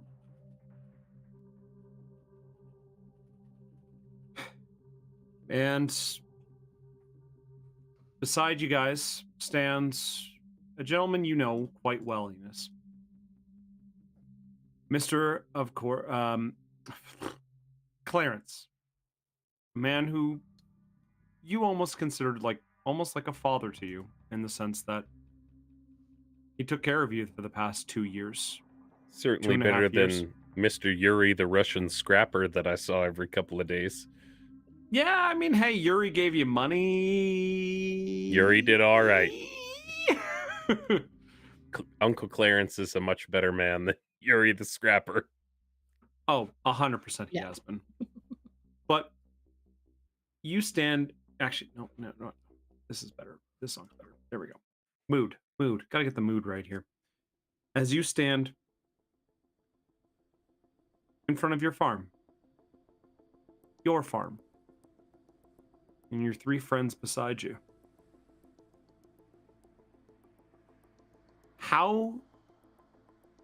Where do you start? Well, As Clarence and kind of puts his hand on your shoulder and goes, "It's yours. It's all yours." I feel like Enos was probably cleaned out the fridge a while back Mm-hmm. because he's been back and forth here. Yep. And he's like, well, should probably take care of some of them upper windows, and those shutters are coming off real bad. And, you know, there's some choring outside. But maybe a broom? Yeah, I'm gonna go grab one of the ladders out of the barn and get to work on them windows. Dougie, you wanna take care of the grass or something outside, just so we don't step on anything? Sure. I can Yeah. go with the mower. And ladies, you want to? There's some like mops and buckets and stuff kicking around. We see what we can do inside. Absolutely. Yeah, for sure. I, What do you need? I might have a half a bottle of Windex in the barn somewhere. If it, yeah, we'll see what we can find. It makes things go like snot. That's what you do. Clarence looks at the four of you, and keep in mind, I did say it was January, February, March. Oh, Don't think there's much grass to take care of. Sorry. I'll get the snow blower out of the shed then. You think we have a snowblower? That's funny. Joke's on you. Shovel for you now. No, we've got a tractor that runs sometimes that has a plow, but you get a shovel. we have to dig our way to the house first. Yeah. I like it. So, yeah. As you guys start working around the house, Enos, this is your place. Yep. It's your land. Yep. The back 40's still probably rented out. Yep. But the income's going to you now. Yeah. Plus, I'm assuming at this point, whatever else Ma left in a bank account. If there was anything left in a bank account. In the bank account was probably something along the lines of, I would say, close to $10,000. All right. Not a lot, but enough to get you started. Seed money. Literal seed money. Literal seed money, but yeah, it's enough to get you going. Well, the truck works, and we've got enough, like, there's a little bit of income coming in from the scrapping, right? Stuff still gets dropped off here and there. And, yeah, we'll just keep that going for a little while and fix it up, and, I gotta call folks about, like, power and stuff. Clarence, and as he's phone. going to the... Clarence looks and goes, don't worry about it. We got it settled for you for the first year. Oh. We got it figured out for you. That's amazing. I've never had to pay bills before. How do I do that? And Clarence laughs and goes, I'll see you in a week and we'll talk about it. Okay. You gotta get Mrs. Clarence to tell me how she pays all the bills, sir. He laughs. And he goes, hey, now, I paid a few bills. I got it. Oh, yes, sir. Goes off to the truck and starts. You just hear him murmuring under his breath, I pay the damn bills every freaking month. I like it. But yeah, and they watches Clarence kind of tootle off and looks at the amount of work that there is to get done. Yep. Because he hasn't been keeping up the place, because he hasn't been around as much. No. And it gets away from you. So, I would like everybody to tell me what they're doing at the farm to make it well, Enos's, but also your guys's. In the sense that you guys are helping out. What skill are you using, and how are you guys helping fix the farm? Enos is straight tinkering, obviously. He's Yeah. doing the actual mechanical, like, things that need fix and labor. Okay. But for everybody else, put your touch on it. What do you do? Don't paint my house, Doogie. Don't do it. I was gonna offer you to paint your house. Dougie just has like a thing of like spray cans going like, sure? Are you sure? Yeah. I mean, can we paint if it's just like normal colors on normal walls? That's Just totally Neutral good. colors? Just We don't- spruce the place up a little. I wouldn't trust any of the paint here, but we can go into town and find whatever's kicking around at the PV Mart. The PV Mart. What you got? Yeah. Sorry, certainly. home hardware. That's what I was gonna say. It's the 90s. Yeah. Home of the handyman. Yeah. Random stuff that stays in my brain, I swear to God. Helping homeowners. But yeah. So painting. I'm Yeah. definitely shoveling out the drive because, I like it. All right, that's a body check there. yeah, That's for force. sure a body check. You are That's- tuckered the that's deep fuck snow. out. That This is- smoker's cough is coming back. Yeah. So the driveway gets half done. The Jaguar can slightly get into the driveway now. Enos has bigger tires. It's Yeah. fine. What about Sophie? Yeah, what has Sophie got going? What's Sophie gonna do? Like at this meeting moment before we go and get paint and whatnot. Yeah, just in general, like Yeah, like it. Take into the mind that you guys are spending like a few weeks doing this, getting this place set up, things doing like it that, in a like montage. towers.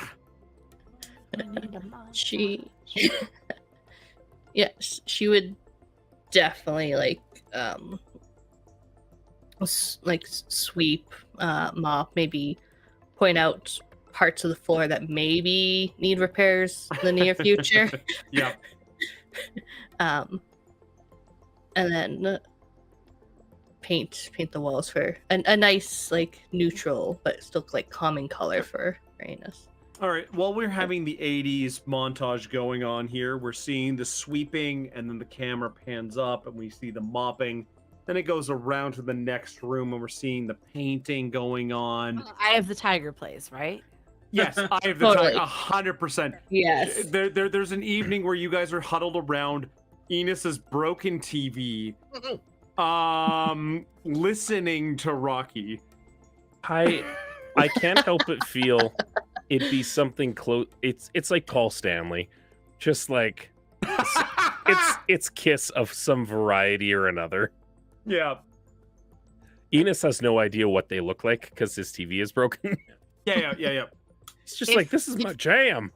I think if there's like a time when they are all like huddled around the little TV listening to something, that's the time where like the next day Jeannie shows up with a TV.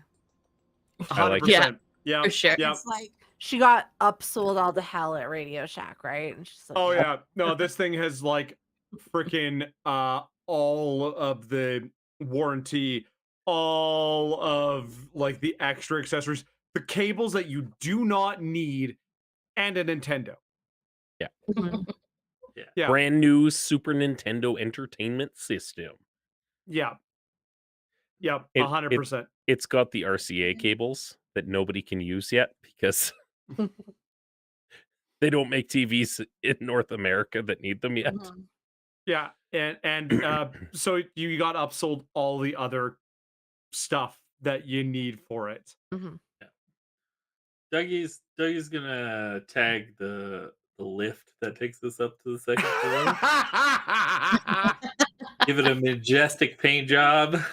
Yep. Okay. Snot green flames. Yeah. What? Okay. Sorry. Take us through Dougie's artistic vision. What Oh, is Dougie's what is his thoughts on what art is? such a hard question to answer. Mm-hmm. So, I mean, he's certainly into photography and like fireworks and like time lapse photography. Lots of That's really flames in anything yeah, that you do. yeah. You know. I've done a couple like statues slash fountains that don't have like you don't fill them with water, you fill them with like ethanol and you light them on fire. Perfect. So I've probably done at least like one dragon that's like just continually breathing fire. And it's like, and then somebody from the city goes, "Okay, we have to turn this off. We just have to. I'm sorry. It is literally too costly to keep this thing alive." What is it? Walter Peck from Ghostbusters. They're like, that's some shady shit. There's Yep. no safety switch on that, son. No. So so lots of flames, lots of things like that. Perfect. So yeah, no, definitely there are flames that go up the side of the lift that take you up to the loft. The place is looking clean. There's great, like, the house has been redone. You've gone through. The driveway never got fully done, but I mean, that's okay. It'll melt eventually. It will melt eventually. Yeah. A Chinook will come, right? Eventually, Yeah. Enos can build Yeah. a flamethrower of some kind. Yeah. Using propane. Yeah. We'll deal with this later. I will say, burn. as this happens and you guys go through the motions of learning about yourselves, this process, having the nice new TV, which, Enos, you're just like, holy shit, there's a puck on the ice. It has color. Yeah. I thought Dougie's grandma's TV was good. There's that feeling that returns every once in a while. Feeling that the four of you remember. Like somebody is listening. Somebody is watching. You don't always feel that way. It's the CBC, isn't it? But especially when the loop turns on, and especially out at the farm, the four of you feel it. That feeling of static, and you see it even on the TV, where the static almost jumps out from the screen. And that feeling rising from your feet and going up through your body, almost like static electricity. And you get reminded about the world around you.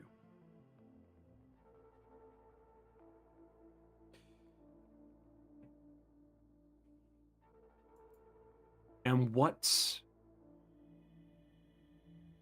I would actually like you all to roll this. Investigate. Now, please make sure that all of you take off all conditions, because you don't have any conditions, except for Jeannie, you have an upset condition when you're looking at your computer or dealing with your computer. So Okay. this isn't dealing with that right now.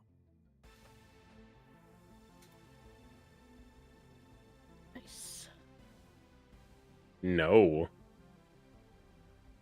All right. The girls probably feel a little bit more than Dougie and Enos. But you see one night after you guys had finished, the eyes in the trees nearby. They feel familiar, yet strange and odd. As you see colorful clothing on a silvery frame run away. No paddles. Did anybody else see that? Yeah. Sorry, I was barbecuing. Yeah, minus 40 or no, minus 25 out, and you are barbecuing 100%. Totally. Yeah? Yeah. Yeah. Yeah. Yeah. It's how you stay warm. Alberta! Mhm. See what you do is you move the barbecue right up against the patio door so you can open the patio, open the barbecue, cook, close it, slide the glass shut. Only if you don't have vinyl siding. Who can afford vinyl siding? My garage has one spot where the vinyl siding's all melted because that's Yeah. where the barbecue. Wood houses, baby. But you get that feeling, you get that as somebody is watching you. That just gives me the creeps. Somebody out on the property? Victoria? Like they just Right. went off. Like they It looked could like have there come was, back. It looked like there was someone watching us from the trees. The trees. Well, I mean, I got a spotting scope over in the gun room. Could go take a look. We got some binoculars and stuff. Yeah. Well, you go upstairs, look out the window, see if you can catch them. Yeah, I think that's a good Yeah. idea. Enos will go grab a set of Bushnells and toss them to Jeannie. Okay. So she'll head up and see what she can see out whatever window is best situated. Can somebody roll me a percentile die? And let me know what number you get. Anybody.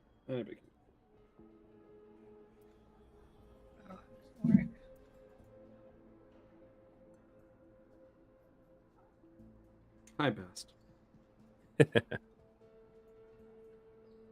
You got it, Tegan? Yeah. Oh. 1. 1. Whoa. I forgot how to roll for a second. I'm like, right. So, when you thought you saw something, not sure if you did or not.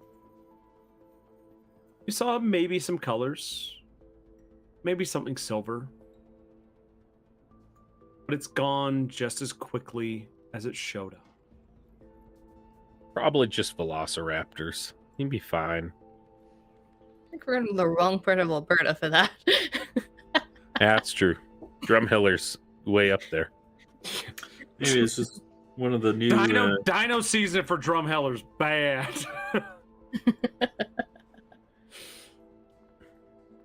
But we find ourselves at the end of the year, Let's eat. and the party is going on crazy. You guys are remembering the different parts of what this year has been. Rebuilding the farm. 4.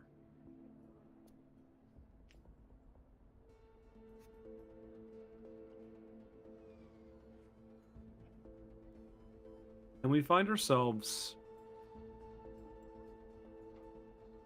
with the 4 of you again at the straight household. Well, Enos's property now. It's our place. It's the house. And we're going to be in that time frame of April to June-ish. So about now, I would say, about, got that nice temperature. You have a cat meowing at you, and I'm going to throw a die for her, so then she goes away. She chases you dice. roll? Hell if I know. It's outside my door.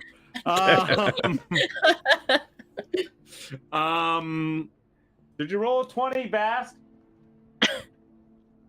She doesn't know. She can't tell me. She can't speak English. Gotta train her better. I gotta train her better. And we find ourselves at the house, and a choice for you guys to make, as there's a lot of space in this farm. There's a lot of space in this house. It's a pretty big farmhouse. As the four of you kind of sit around and start talking about it a bit. Sophie, you've been having problems sleeping. Dougie, you're wanting to get out of the way of your grandma's caretakers and things like that. And well, you're Jeannie's kind of just wanting to get out of the house. And it's a fast commute to the college from here. Yeah. Correct me if I'm wrong, but I feel like maybe Ginny already has like the more important things to her there already. Oh yeah, I think that a lot of stuff would have been moved over already. Yeah. At this point in time, have you officially been like I don't live at home anymore? I don't think it's to that point yet, but I think she spends way more time at the farm than at home already. Okay. Gotcha. Actually, you know what? I'm going to roll something here. Uh-oh. But I would say by the end of the year, she's just moved in. Yeah. Well, I can guarantee you that your parents have not noticed at this point. Because they're dead. What they expected. No. Is not Dougie surprised. living full time at the house? Yeah, I need I also need like some more space so that I can have like a studio space Yeah. to work on my art. So yeah, I think at this point, if we've done up either one of the rooms or I feel like we probably would have taken one of the outbuildings that's like maybe it was intended for tractor storage or something like that, because Quonsets are a thing, and it's probably like old wood panel siding and stuff, and it probably doesn't have the best roof, but strap a tin roof on it, it's fine. yeah, Right? Yeah. Does just fine. Big sliding barn door on the front of it. Yeah. It's even got power. Ooh, It's a fancy. trouble light that runs like way across the yard that plugs into a power bar. Light and power. You know what? It works. It does. And there's a small heater in there that works decently well. So you're pretty comfortable there. Yeah. Let your juices flow in the oh god, no. Hey, at least I'm not the one who said the innuendo by accident this time. This time. This Next time. It's time. almost like I just... anyway, I'm not going to finish my sentences here because I always end up messing them up like that. And I feel like there's some scaffolding set up at some point with a bunch of like old gym mats just kicking around, and Sophie can just rip around on the bars. Yeah. That's Exactly. And Ripping bars. ripping bars. Not ripping at the bar. Wow. No, okay. So, Sophie, where is Sophie in her journey at the moment? Is she still doing sports or is she not? Sophie. This is like midway through 1990. Full parachute pants, Rastafarian haircut. At this point, Sophie has drastically cut down on her sports. Mm-hmm. She's basically put her foot down to her parents and said, I am only doing the ones I enjoy doing. And even then, like, I don't want to do them every season. Oh, wow. Yeah, your parents aren't super, like, your mom is definitely not happy. Oh, no. No, your dad is furious. your dad is arguing with your mom, but like it's not like Jeannie's parents where there's definitely like a core foundational problem. This is just like, well, this is what I wanted her to do. Well, this is what I think she should be doing, kind of thing like that. That they're having an argument about. Your grades are still good. You're still doing okay. You're doing better, actually, technically, in school than you were before.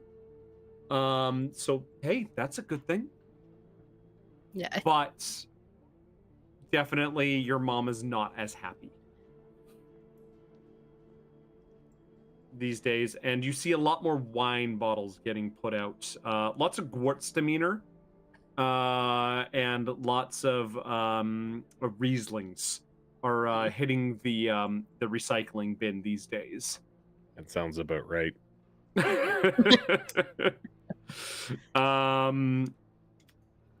So yeah, Sophie's. Is there any kind of thing else that's going on for Sophie at the moment? With her grades, like improving. I feel like she's has a better relationship like with her teachers than she did before. So she's kind of changed her mindset about like sports all the time, like screw school. When she was younger, to okay, both are important now, like to her. Okay. So she's starting to just kind of round herself out a little bit. Yeah. Good.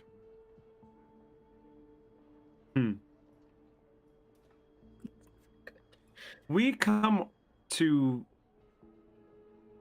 understand that there are strange things in this world, and there are strangers still.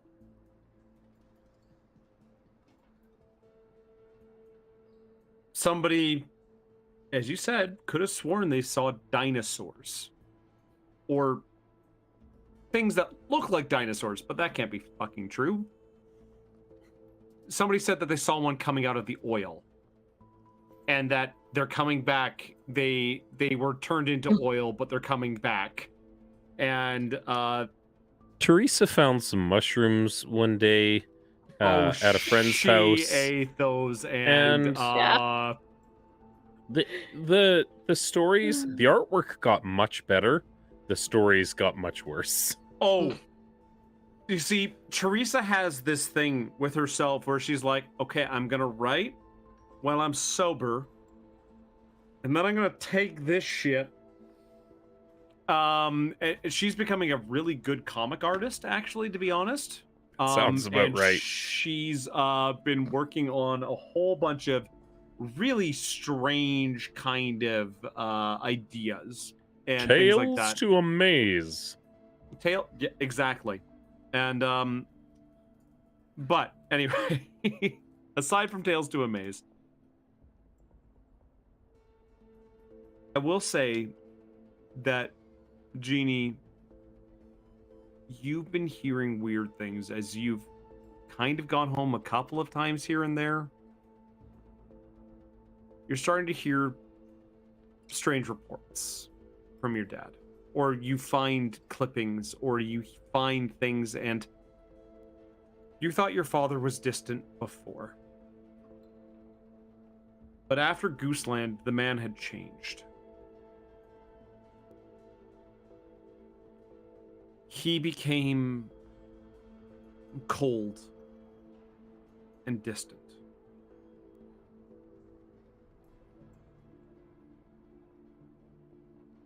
But we find ourselves once again at 3 seconds to midnight.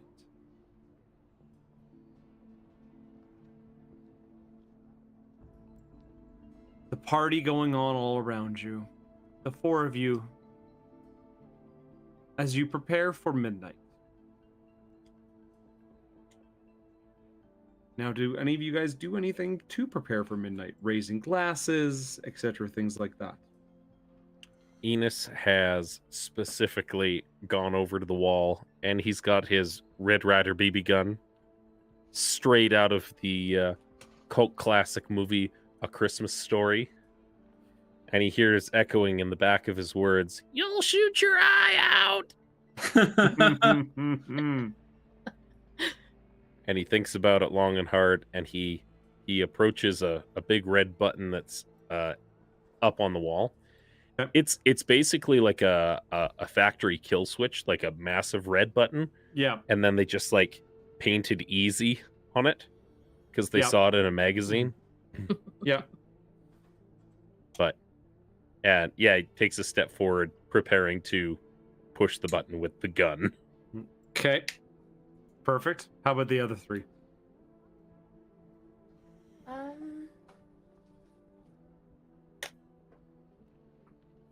I don't think that Jeannie's doing anything particular. I think she just kind of looks around at her friends and,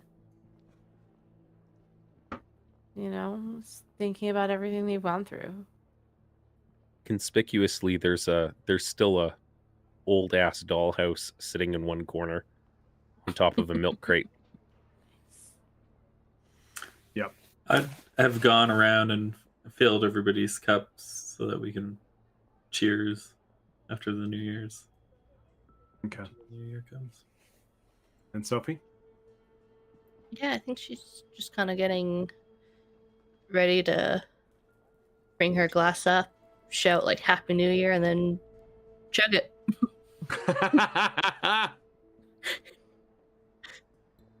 So 3 gets shouted out from downstairs. And this time we won't go back to the main cast. As we zoom around Red Deer, we zoom around Alberta. Going out for a rip, are you, bud? We are going out for a bit of a rip. All the way out to Blackfold's facility.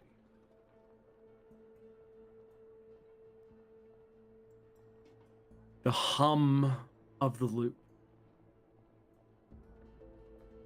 Place of science. A place of experimentation.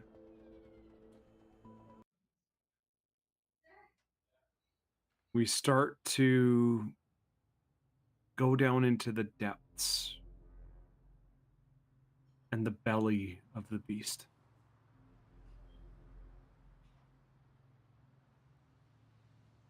Experiments are done year-round. As secrets are told. And secrets are held. The whirring of the loop. Going through the core of Red Deer. Every step. You feel it going through your bodies. And standing over a console is a man with shaking hands.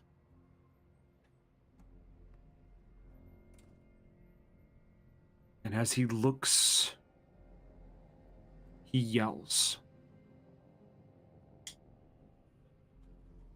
A red light starts to go off. And it spins faster and faster.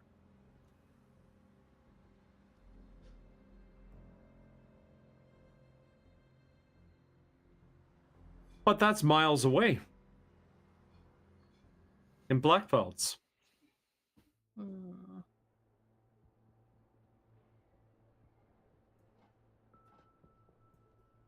Well, I mean, like, Black Falls isn't terribly far. That seems mighty consequential there, Mr. Little Loot Corrector, closer. sir. Just a little.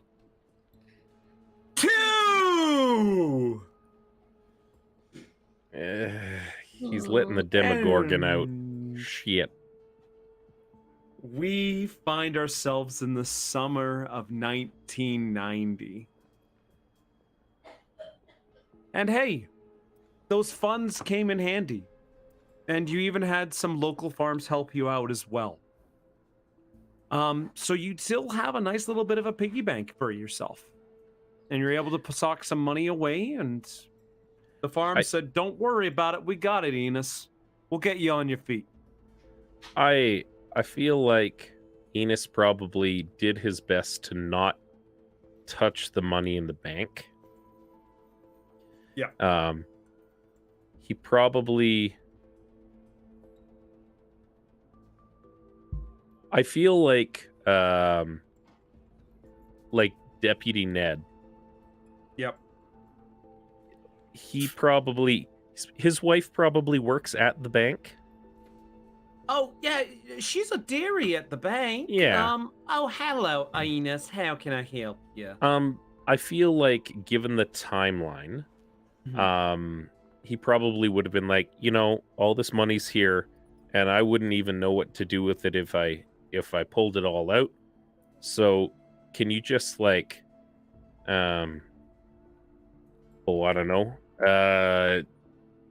put it into like an investment or something, or like buy into like some companies or something with it? Oh, why, certainly. I want you to roll me a percentage die there, Mr. Enos. Sure. That's always a good sign, right? Always. 77. Oh, you know, I've heard of a few darling companies out there. I can definitely put a few here and there. Let's take a look here. Like Jeannie's computer says IBM on it and seems real useful to her, so Yeah, IBM's not a bad one. We're gonna put a little bit in there. We're gonna put a little bit in this one called Apple. They're a bit of a silly little startup going on down in the States here. yeah. Yeah. And she ends up putting it up in all different kinds of places, and you rolled high enough. You know, you got this place called Apple.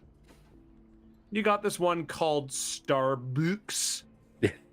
Xerox at the time. Xerox. Yeah. But you know, you also have Blockbuster in there. Here's the thing. Blockbuster. Blockbuster is going to be profitable for a full 14 years. Enos is True. on board. And you know, there's a couple of duds, but you know, Yeah. there's this one, there's a couple in there. But this one Apple, she was like, I like it. It's a good company. I think you should stay with that one. That works. I mean, the Enos basically throws it into the S&P 500 because he saw one like thing from Mr. Greenhorn one time of this old man that was like, I make all of my money drinking Coca-Cola and investing in the S&P 500. Yep. And that's the only thing he remembered. It's like, it means I can drink Coca-Cola whenever I like. That obviously is a good investment. Yep. Because it's Put a Warren little Buffett. money in Enron. Yeah. Yeah. So yeah, you end up doing. We'll see how those turn out. Yeah. Remember, this is the loop world. It's a little bit different. But Sure. hey, You know. yeah. But yeah, so you put that away, but you put away a good chunk of that, but you do still get some money for yourself Yeah. because you do need to live. Hmm. But speaking about these things, what kind of does the 1990s bring to your guys' thought? It's coming up to September. Some of you you guys have all graduated from high school at this point. What's your next steps? Well, I feel Mhm. like they need to open up another Blockbuster. They need a manager. Mm. I've been working there for 4 years part-time. yeah. Okay. All right. Fancy yourself a college boy now. All right. So there we go there. I feel like Sophie definitely would have got some scholarships, even from the Oh yeah. UN's sports she still does do. Oh yeah, you definitely have gotten a couple of scholarships, but a couple of like there's one school that gave you a scholarship. I'm gonna say Red Deer College gave you a scholarship, and it's a decent scholarship, but it's a little bit more academically focused than you thought it was going to be.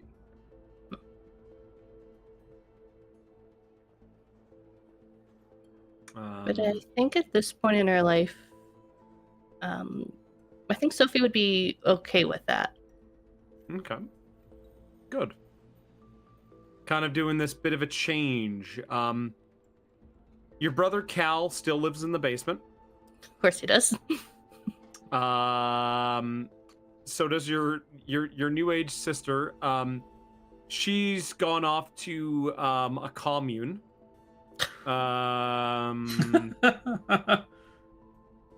And changed it into Crystal. Look, Yes, we're mocking your um, sister, but we've basically made a commune of our own here. Yeah. There's just more guns and gasoline at ours. Oh dear. Yeah. And And beer. how's Jacob Hers doing? seems a little bit cultish. Yeah. Jacob's doing actually he's doing actually really good. He's actually gone off to he's still living in Calgary. He plans on staying in Calgary because, well, hey, he's got his Residency. residency. Thank you. Yeah. Thank you. His residency in Calgary, and he's doing pretty good. He's pretty happy. Again, Cal is now hosting a radio show on the Red Deer public radio station called Loops,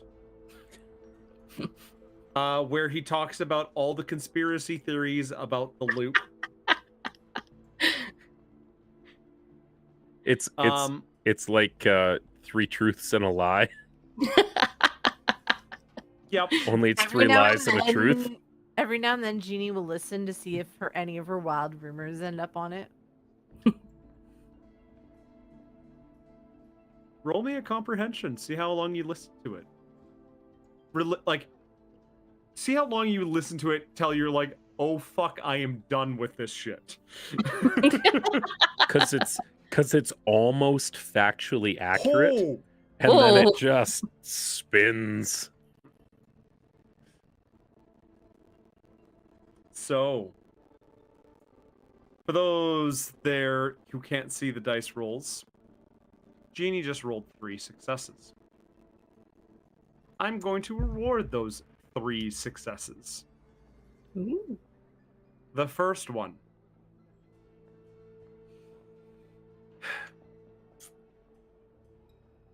This is Cal, also known as Security Boy. I was wondering. Okay. Yeah. I've got the lowdown on the loop. Let me tell you, ain't nothing getting past these secure lips. Number 2, he does state 3 projects that you are aware of that are going on at the loop. And they happen pretty quickly coincide, and says, I've got some good intel I really hope Paddles comes in soon. All right. So, I will allow you to do as if you went back on those forms. Okay. I will allow you to do a investigation on that, but you have an upset condition on that. Yeah. His computer.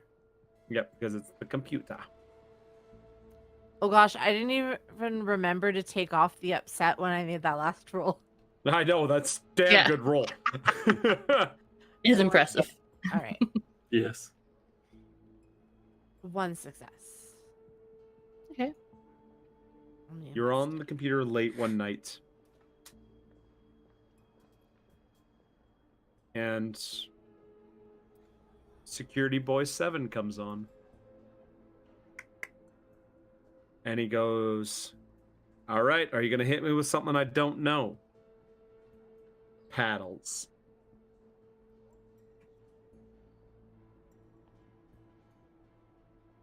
You state a project that you know your father's been keeping close to his chest.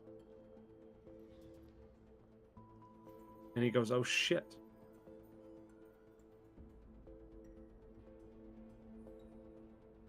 That is one I did not expect. Ooh.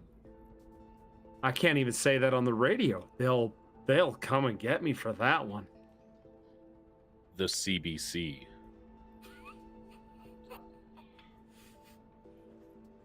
And he goes, all right. All right. All right. All right. All right. All right. Cool. He pauses for a moment and then writes out,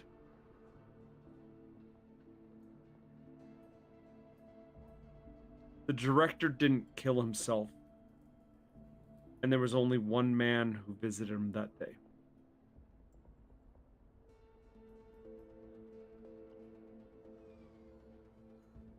Hawthorne.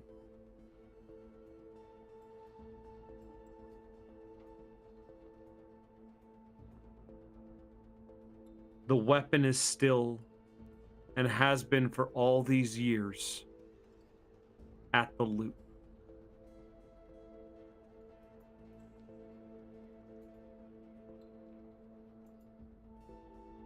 I don't know if anybody else is around while this is happening, but like, Ooh, let's actually, you know what? Let's roll. Who's around at the house at the time that this happens? Everybody can roll me a d6. Who's not Jeannie? Jeannie, roll me a d6 to see if you're in that room when this happens. That's a 2. You are by yourself. Me too.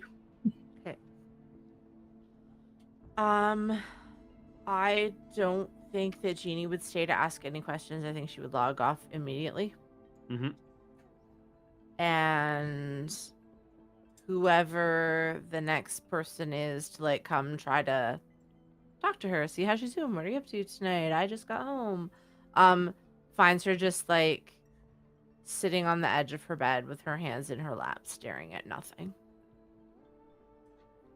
Enos is 100% downstairs, making a massive pot of spaghetti.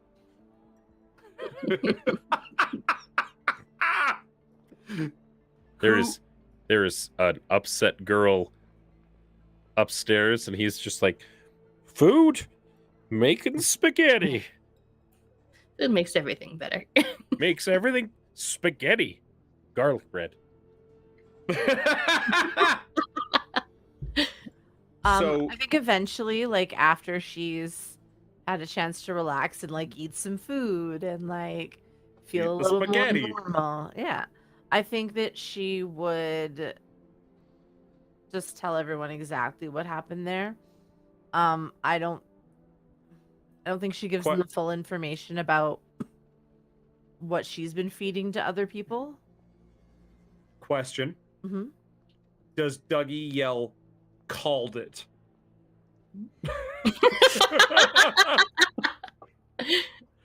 No. No. Does he want to, but he's just refraining Yes. to not upset Ginny? Because I didn't say anything. Leans over and whispers it to Enos. Enos has like some smells like Teen Spirit and like the Black Album playing in the kitchen on the radio. Yeah. He's just like, making spaghetti! There's about 5 spots of spaghetti at this point. Spaghetti! Making spaghetti pie for tomorrow! At least it freezes well. Spaghetti casserole! The next morning, when Jeannie's sure that both of her parents will be out of the house, she asks if one or more of her friends will come with her to the house because she's going to clear out every last thing she owns from that house. That's going to be the incident where she's like, not going, this isn't home anymore and I'm not safe here. And I don't know who this man is anymore, but he's not my father. And she takes I can help you move. Immediately throws like a hockey stick and a baseball bat in the box of the truck and is like, let's go move you then. All right. Yeah. This is the case. All of you roll investigation as you're going through the house. Or body, depending. If you would like, whatever body stat you think is good for going through the house and just grabbing shit and going. I think Enos is probably gonna use force on that. Because he's just like hauling shit and throwing it. Yeah. Nope. That's 8 dice and no successes. Jesus. I think he hurts himself or he pushes a little too hard. Would you like to push to reroll? Yeah, and he exhausts himself. Yep. I'll try it again. There we go. There you go. All right. So all of you had successes. I see that Dougie and Enos did force, so your guys' is pretty straightforward. In the sense that you guys get everything of Jeannie's out. Yeah. Like you get bed, you get dresser, you get whatever, you get it into the back of the van, into the Jaguar, and into the basically not functioning but kind of functioning painted van that Sophie grabbed from her brother. Like that thing is on breaths at this point. Surprise is still ready. It only runs during the summer, and it's only maybe for like an hour, and that's it. I'm picturing like some of the floor like the bottom rusted out of it, so like you have to watch where you put your feet because there's just holes. Yep. And the van has been repainted. Oh. By the way, and it says, "Who do you trust? Trust Loop." And it looks like it's like a conspiracy van at this point. Like, are there little like antennas and shit? Yep. It is like, were you like on the back of it? It's like, were you or do you see the strangeness of the loop? And other things like that, like all around it. Listen to Red Deer Radio, like that kind of thing, like that. Cal has gone down the rabbit hole at this point. Like he is full on conspiracy theorist of Is the it loop better and everything. or worse than his music? Depends on the day. Has he been on mushrooms yet? Maybe. So yeah, you guys just clear out everything that like Jeannie's just like that, and it's just going out the door. The two of you absolutely just get this place cleaned out. With investigation and sneak, I will ask you guys a yes or no question here. do you go through his office? If we can get in, 100%. Yes. Okay. Genie wouldn't hesitate. I'm fairly definitely do. confident that in the fervor of throwing stuff into the box of a pickup, it's like just grabbing stuff and it's like opening drawers and just dumping them into a cardboard box and off we go. Nobody would hesitate for a second if you're like, oh, and in this room too. Yep. The two I of you just- are able to. I don't think that she would say like let's move everything because she likes her parents not really knowing Chasing what's going after on. her. Yeah. So I think she would just pick and choose some things that look like they might be important. Okay. I'm going to get you two, because the two of you rolled the sneak and the investigate. Roll me percentile dice. You'll want a certain, I'm not going to let you know the numbers, but you'll want a certain range of numbers. High or low is not bad, but there is a certain percentage that you do not want to hit. Fudge. Okay.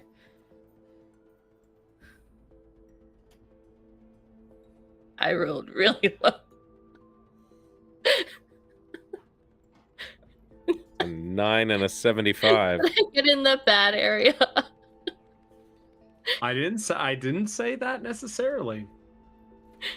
But he also But- did not say that. Sure. I didn't also I don't not like say what's that. on your face either. It's almost like I'm setting up what are they called? Where there's a steep drop off and sometimes people, they're like holding on and they're Like holding there's up a for dear- ledge. There's like a ledge normally on the side of a mountain. Yeah. Rock climbers. Yeah. I think they call them cliffhangers. Ah, yes. Yes. I see how it is. So, yes, you do grab some paperwork and other things like that. And one of his goddamn stuffed birds, because you're like, fuck it, I want this one. Can I put What it on kind the, of a... Can I put it on the mantle in the farmhouse? All right. What kind of bird? What stuffed bird would it be? I think that it would be something that like would look like it would fit in, like not some like really pretentious bird, just some like really well taxidermied, like kind of common bird, something that you would expect like a local hunter or something, like just like a mallard duck or something like that. It's a goddamn magpie. Oh my god, of course it is. Yep. Yep. It's really well taxidermied. Like this thing looks like it's alive. Enos has some problems with this magpie Now and all magpies in general. as you guys are unloading this house, you just get handed this magpie and you're like, do I have to? Enos puts it into a box that has a bunch of heavy books in it. And it's just like, oops, and then continues to go to the It's the truck. quietest magpie you will ever see in your life. There's only one kind of good magpie. I mean, is, technically though. it is. Yeah. It's a dead magpie. It's stuffed, but it's dead. Yeah. Do you leave a note or anything like that, or do you just leave? Just leave. Just leave. Like a true angsty teen in the 90s. Hmm. Grab your giant jeans and flannel shirt. Your Alanis Morissette albums. And off you go. Hobo bag. The hobo bindle. 1990, 12/31.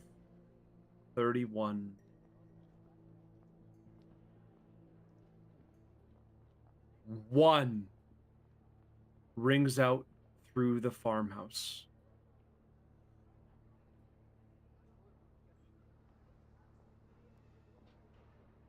And we find ourselves at the beginning of December. Now, at this point, do all 4 of you live at the farmhouse? Or, Sophie, do you still live at home? I think I would live at the farmhouse now. Okay. Just hanging out with your friends all the time. Yeah. So,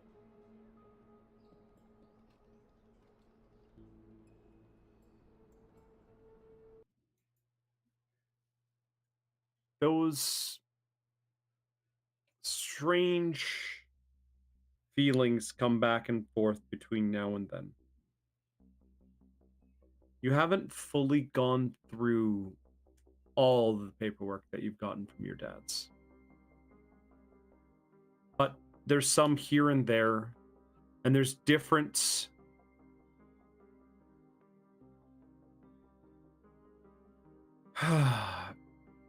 different kind of projects and things like that.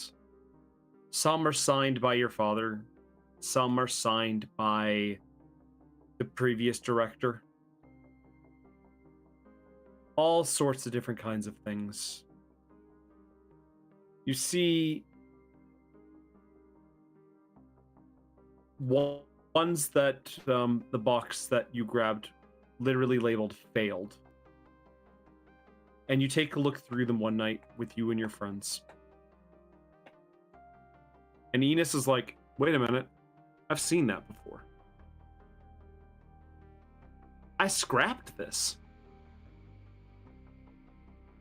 And sure enough, there's all the different projects that have gone through the loop that I haven't worked. There was one that was dated 1985. The Victoria project that you find in there. And it is what was described to you. Started by the previous director and considered failed by your father. The reasoning for failure is blank. But you can tell it was done the day he became director. And there was fervor with the ink that it wrote on it.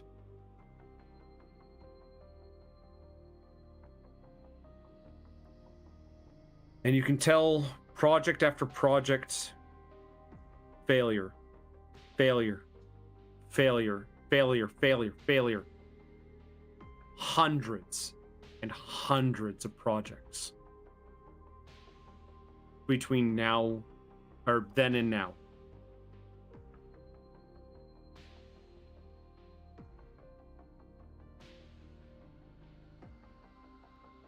There was one that came up recently that said core upgrade. Failure.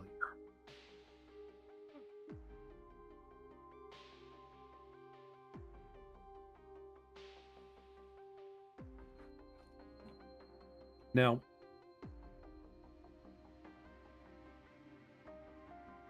let me just flip my notes over because I just need to make sure that I got everything that I was kind of wanting to say here. As he looks that up, Enos has been getting scrapped from the loop from all their failed experiments for a long time, and he's been living in constant fear of the one day that a tube with a floating naked lady inside is going to show up on his driveway. And he's going to be like, oh no. I don't know how to take this apart. Yeah. I feel like it might get rid of the body inside first. Totally didn't fail because we freed I think her. you overestimate the competency of government work, friend. Jeannie would like to look at the folder for the Victoria project. Okay. And she's looking for one very specific thing. Okay. So yeah, you start looking, kind pick up the folder, you look through it. What are you looking for? I am looking for why Victoria.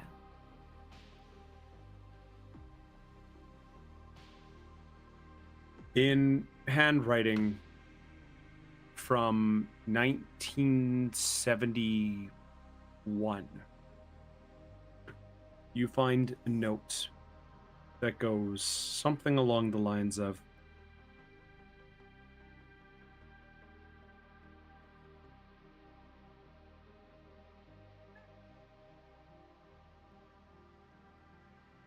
I will get what is due to me, and I understand this. But as petty as this might be, my other will not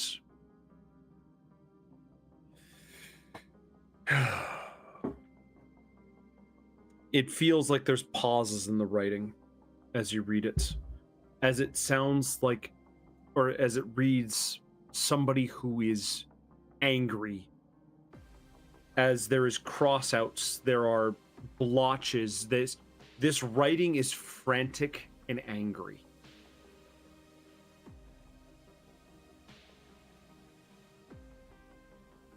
I will correct humanity's mistakes and flaws. I just need more time. My daughter will not do what I ask, so she will learn.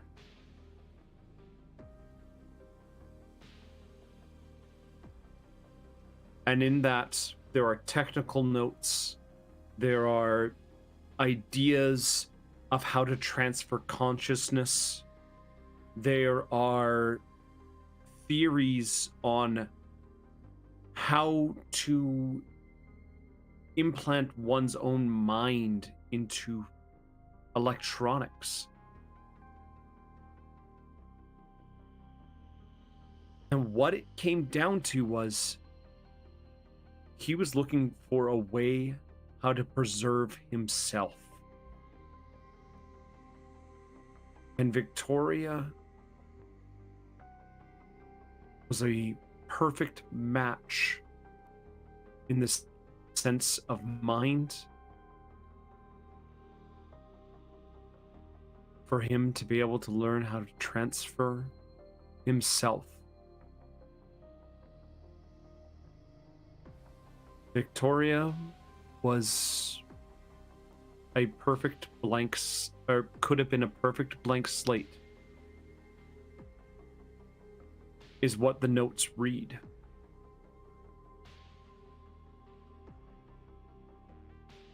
He was trying to figure out how to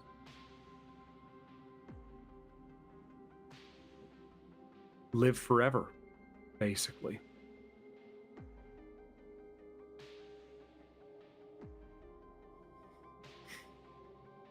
He was willing to sacrifice his own kid.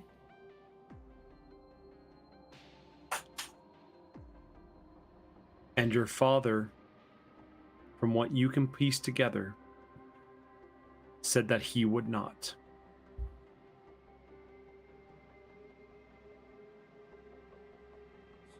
Spaghetti? Everybody looks real tense in here. Like they got a whole lot of feelings going on. Some messed up stuff. Very. I mean, he's still kind of a dinkus because he wasn't giving you the time of day. But that's good though. I mean, that's a pretty low bar, you know. Well, I mean, like, Yeah. Don't sacrifice your own offspring to, further, Your own life. the robot uprising. Yeah. Well, and I mean, one of the things Jeannie would take away from it is that her father now isn't necessarily the same man that signed that paperwork. Because he doesn't feel the same to her. Yeah.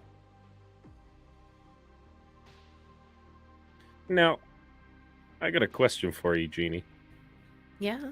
Because, let's be fair, this is Red Deer, Alberta. There isn't a lot going on. And almost everybody that is here is either working at the mill, the quarry, or the loop. Mm-hmm.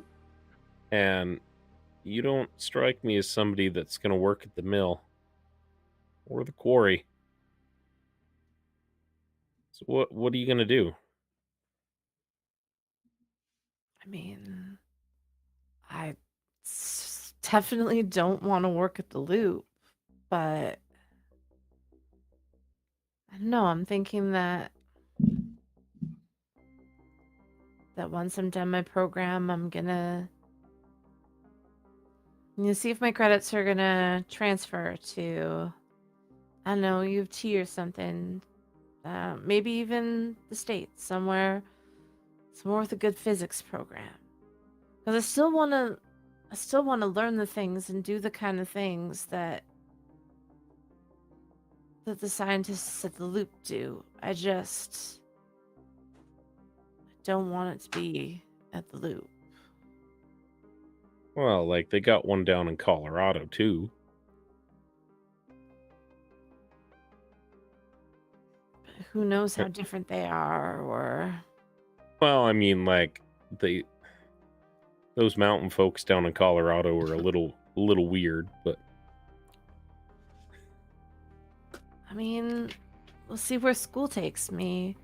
I want to take at least a master's. I don't know, maybe a doctorate. Worst case scenario, I mean, Dougie will probably open up a third Blockbuster at this rate. Fifth Blockbuster. Fifth? Hot diggity. I mean... You think they were going to give me the management job at an existing branch? No. Look, bud, I didn't think that they were going to give you the management job at any branch. No, nobody else wanted to work there. You said it yourself. Everybody works at the mill or the loop. People have to rent their movies. People got to rent their movies and eat their And the pizzas. games. You just got to remember, please be kind, rewind, and There's that. Can we get a VCR at some point? yeah, That seems like a worthwhile purchase. I like that you guys have a Nintendo and not a VCR. We know our priorities. We just rent a VCR for the Blockbuster when we really need yeah. it. Or we I've just got one go. on permanent do that. loan. Holy shit, I forgot about that. Yeah. Or we just go to the Blockbuster while Dougie's working and just hang out and watch movies. Watch movies there. No, it's part of my job. I have to. I have one on like permanent loan, so that Oh yeah. Oh, okay. I need to be like able to give suggestions on Right. movies and stuff. So. That's right. Got to sample the wares before you peddle them. We come to the end of the month again. 0. Boop. And the fireworks go shooting off into the air, and it is a hell of a sight as you guys see a cascade of explosions going across the sky in a pretty cool pattern, you'd have to say. Nice. And there seems to be some Love it. delays that Dougie learned how to do. Beautiful colors light the sky. Oh, thank you. Thank you, James.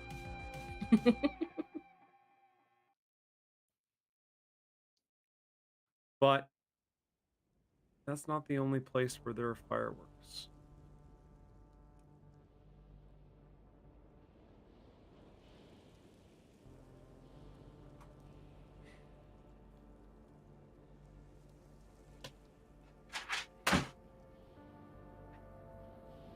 As the fireworks are going off at the farm in Blackfelds, Alberta, sirens go off inside the building. As employees of the Loop start running around. People running and donning hazmat suits. Running for safety for some, and others straight into danger. As ceilings go on, certain doors, personnel be damned.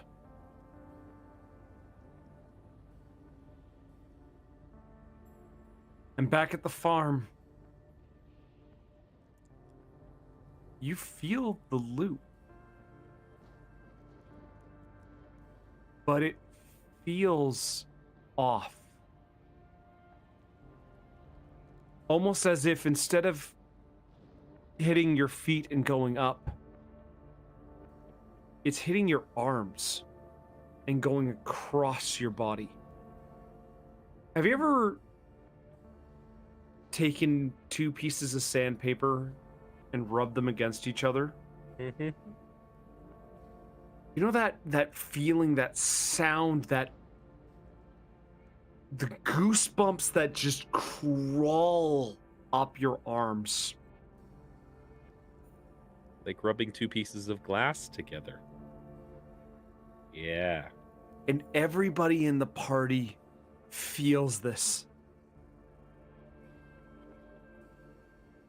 As you all instantly know, without any kind of precognition to it,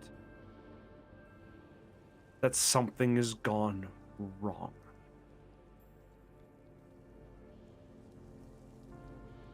As the warning lights at the loop go off, you can barely see the towers from Enos's farm. But from the loft, you can actually see one of them. And the normal lights that go off on the roof that showcase for all the fighter pilot, or all the flights coming in and out of Alberta, and the mag trains and the mag lifts that go through the skies. The lights double. And the tower's once green glow becomes red. Only one of the three towers.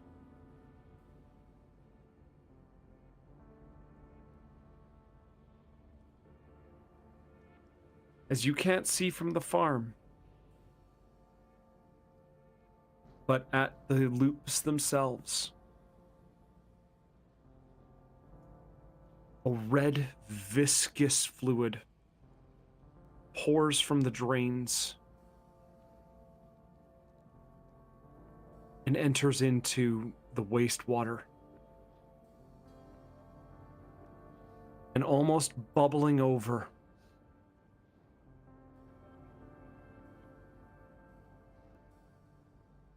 the red water rises.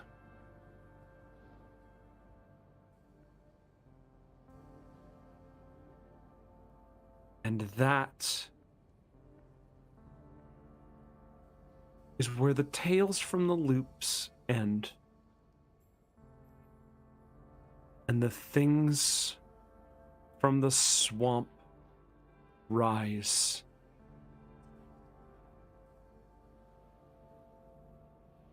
I would like to thank you all,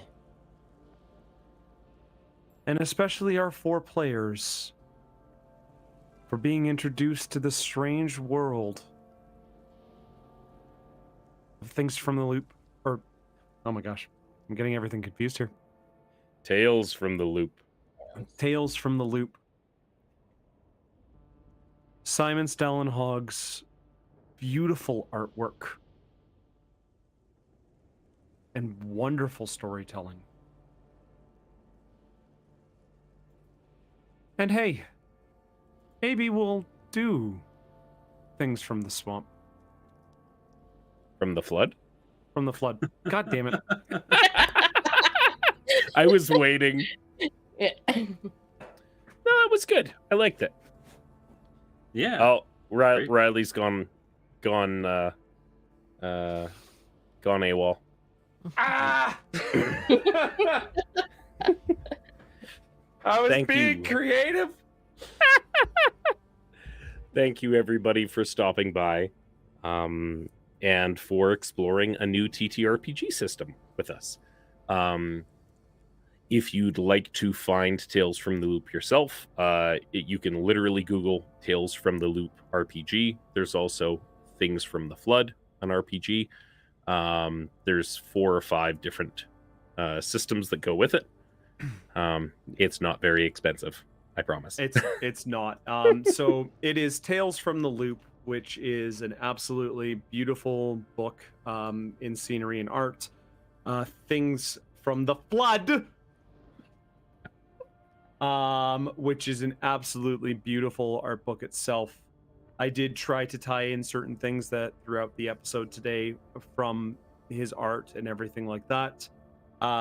Also, The Electric State is the other one. Absolutely beautiful. Again, storytelling in just art.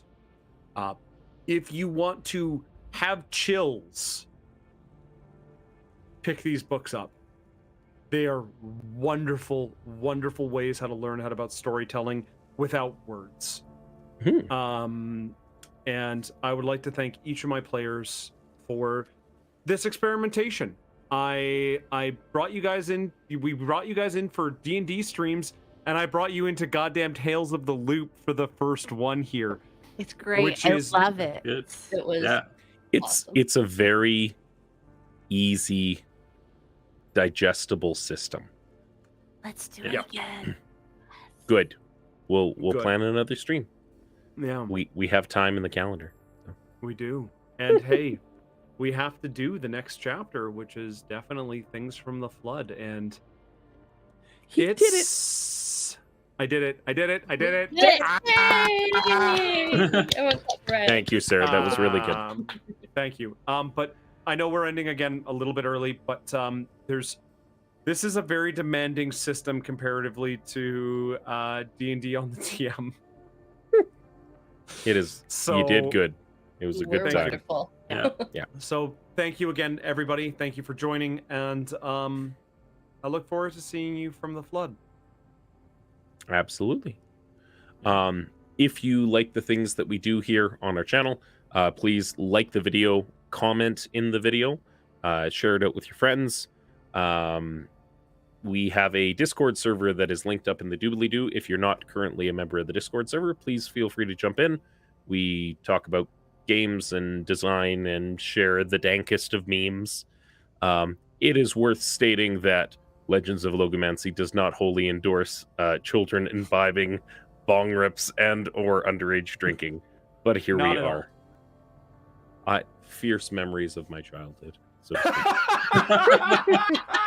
We're not endorsing it, but we're also not saying that we didn't. The statute of limitations is Do- passed. do as I Yes. say, not Not as as I I did. do. Yeah. I will say the whole scene of oh my god, I'm forgetting to keep Jeannie's not Jeannie's, god damn it, oh my god, Sophie's, holy crap, my brain is dead already. Sophie's brother getting them to drink is 100% what my brother did to me for about 2 years before I said, yeah, fine, I'll have a goddamn shot. I like it. So If there are other RPG systems that you'd like us to check out and try and maybe demonstrate on stream, again, either comment in the video or jump on our Discord and give us some recommendations. Thank you guys very much for coming and playing with us. Jared, Yes. Keegan, Pixie, Yeah. Yeah. because and we can do more of these now. yes. even more. You know, interesting pre-release thing. Oh. I got in contact with the creator of Girl by Moonlight TTRPG system, and sometime next month we should be given the preliminary. This is the you turn into a magical girl and save everybody by moonlight. Wink, wink, Sailor nudge, Moon. nudge. So we'll get some of that preliminary I playtest material in May. I am I- actually so excited to be a magical girl. Ninth, me. ninth grade me and my binder of Sailor Moon sticker says, "Oh, me, please." So, Girl by Moonlight is going to be running in August, unless we run a tandem stream. But if you guys are interested in that, let me know. And if anybody in chat would like to play with us, the intake has been posted through our Discord, and we're all fine. Calgary streams are situated and found, like the Calgary D&D site. It's a thing. But So, again, one time, last time, thank you all so very much for joining us.